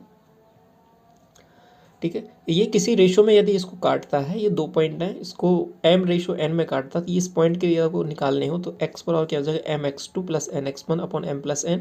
ये अंदर काट रहे हैं, यदि बाहर काट रहे हो यहाँ पे कहीं पे, तो ये m रेशो n रेशो हो, तो फिर कैसे करेंगे, कुछ नहीं करना, यहाँ पे बीच में माइनस आ जाएगा, ठीक है, और ये नीचे भी माइनस आ जाएगा, यहाँ पर भी, बाकी सब चीज़ सेम रहने वाली है, ठीक है। ये कुछ सवाल हैं, ये आप इजीली अटेम्प्ट कर लोगे, ये कमेंट सेक्शन में इनके आंसर जरूर बताना। ये वाला क्वेश्चन हो गया, परसेंटेज का सिंपल ए बी रूल लगाना है इसमें, और एक सवाल ये रहा आपका, ठीक है। तो चलो ये सवाल मैं आपको करा देता हूँ। तो इसमें क्या करना है, देखो ये कंसेप्ट में क्या करना रहता है आपको, किसी वस्तु की कीमत में 28% की वृद्धि होती है और इसके खर्च में 12% की वृद्धि होती है, इसकी खपत में होने वाली वृद्धि या कमी आपको निकालनी है। तो बेसिकली आपका जो खर्चा होता है ना, एक्सपेंडिचर होता है, वो आपके पास प्राइस और कंजम्पशन दोनों के मल्टीप्लाई के इक्वल होता है, ठीक। आपको यहाँ पे कंजम्पशन चाहिए, कंजम्पशन मतलब ये सी चाहिए, तो सी क्या हो जाएगा आपके पास E/P हो जाएगा। ये बात समझ में आ रही है आपको। अभी मामला आपको क्या दे रखा है कि एक्सपेंडिचर में क्या मामला दिया आपको, खर्च में 12% की वृद्धि होती है, मतलब पहले 100 था खर्चा, अभी 112 हो गया है, और कीमत में 28% की वृद्धि होती है, मतलब पहले 100 था, अभी कितना हो गया है, 128 हो गया है। तो ये मामला हो गया, ये तो 1 कट जाएगा, और अभी मतलब तो ओवरऑल आंसर ये आ गया आपके पास कंजम्पशन का, मतलब पहले 128 था, अभी कितना हो गया, 112 हो गया। कितने की कमी आ गई आपको, कि 16 की कमी आ गई। किस में कमी आ गई, 128 में कमी आ गई है, ठीक है। तो 16/128, 16 × 128 होता है क्या, बिल्कुल होता है, 1/8 आ गया। तो 1/8 परसेंटेज में कितना होता है, 12.5%, और ये बेसिकली है क्या, बेसिकली कमी है, तो 12.5% आंसर हो जाएगा इसका कमी में, ठीक है। समझ में आया। तो ये इस तरीके से हो जाएगा। और एक सवाल ये भी है, इसको भी देख लो, चीनी के मूल्य में 20% की कमी होने पर सुधीर को 960 रुपये में 6 kg चीनी अधिक मिलती है, तो चीनी का प्रति kg घटा हुआ मूल्य क्या होगा, कैसे करोगे। देखो सबसे पहले 20% को देखो आप, 20% क्या होता है, 1/5 होता है, ठीक है। तो 1/5 होता है, मतलब पहले कोई 5x था, तो अभी कमी हुई है उसमें, तो 4x हो गया, ठीक है। तो 960 रुपये का मामला है, तो 960 रुपये का मामला है, अभी 4x में खरीद रहा है, पहले ये कितने में खरीद रहा था, 960/5x में, तो दोनों का डिफरेंस ये कितने के बराबर है, 6, तो 6 kg ज़्यादा खरीद पाएगा। तो ये एक इक्वेशन लिखनी रहती है आपको सिंपल सी। अभी क्या करना है, एलसीएम ले लो। आपका एलसीएम क्या आ जाएगा, 4×5×x, ठीक है, और ऊपर आ जाएगा 960 और 5 - 4 1 बन जाएगा, ठीक है, और इधर आ जाएगा 6। आपको निकालना क्या है कि आपको घटा हुआ मूल्य निकालना है, मतलब 4x की वैल्यू निकालनी है। तो 4x को इधर लेके आ जाओ, 6 को इधर लेके आ जाओ, तो ओवरऑल बन क्या रहा है, देखो ये 960/6 × 5, ठीक है, और 4x को मैं इधर लेके आ गया, तो ये 6×5 30 बन गया, 30 तो ये 0 से 0 चला जाएगा, 3 से इसको काटा तो 32 पर आ जाएगा, ठीक है, 32 दूना 64, 32 तिया 96, ठीक है, 32 आंसर आ जाएगा इस तरीके से आपका। तो बात समझ में आई, इस तरीके से आपको ये क्वेश्चन को अटेम्प्ट करना है, ठीक है। तो ये आपका ओवरऑल आपका यहाँ पे कंप्लीट रिवीजन होता है। तो बाकी इसका पीडीएफ आपको टेलीग्राम चैनल पे मिल जाएगा, तो वहाँ से आप इसको डाउनलोड कर सकते हो, एक बार रिवीजन और कर सकते हो उसको, एक बार गो थ्रू करके सभी फॉर्मूलाज को, ठीक है। तो ये इस तरीके से चीज़ें हैं। क्लास कैसे लगी कमेंट सेक्शन में ज़रूर बताना।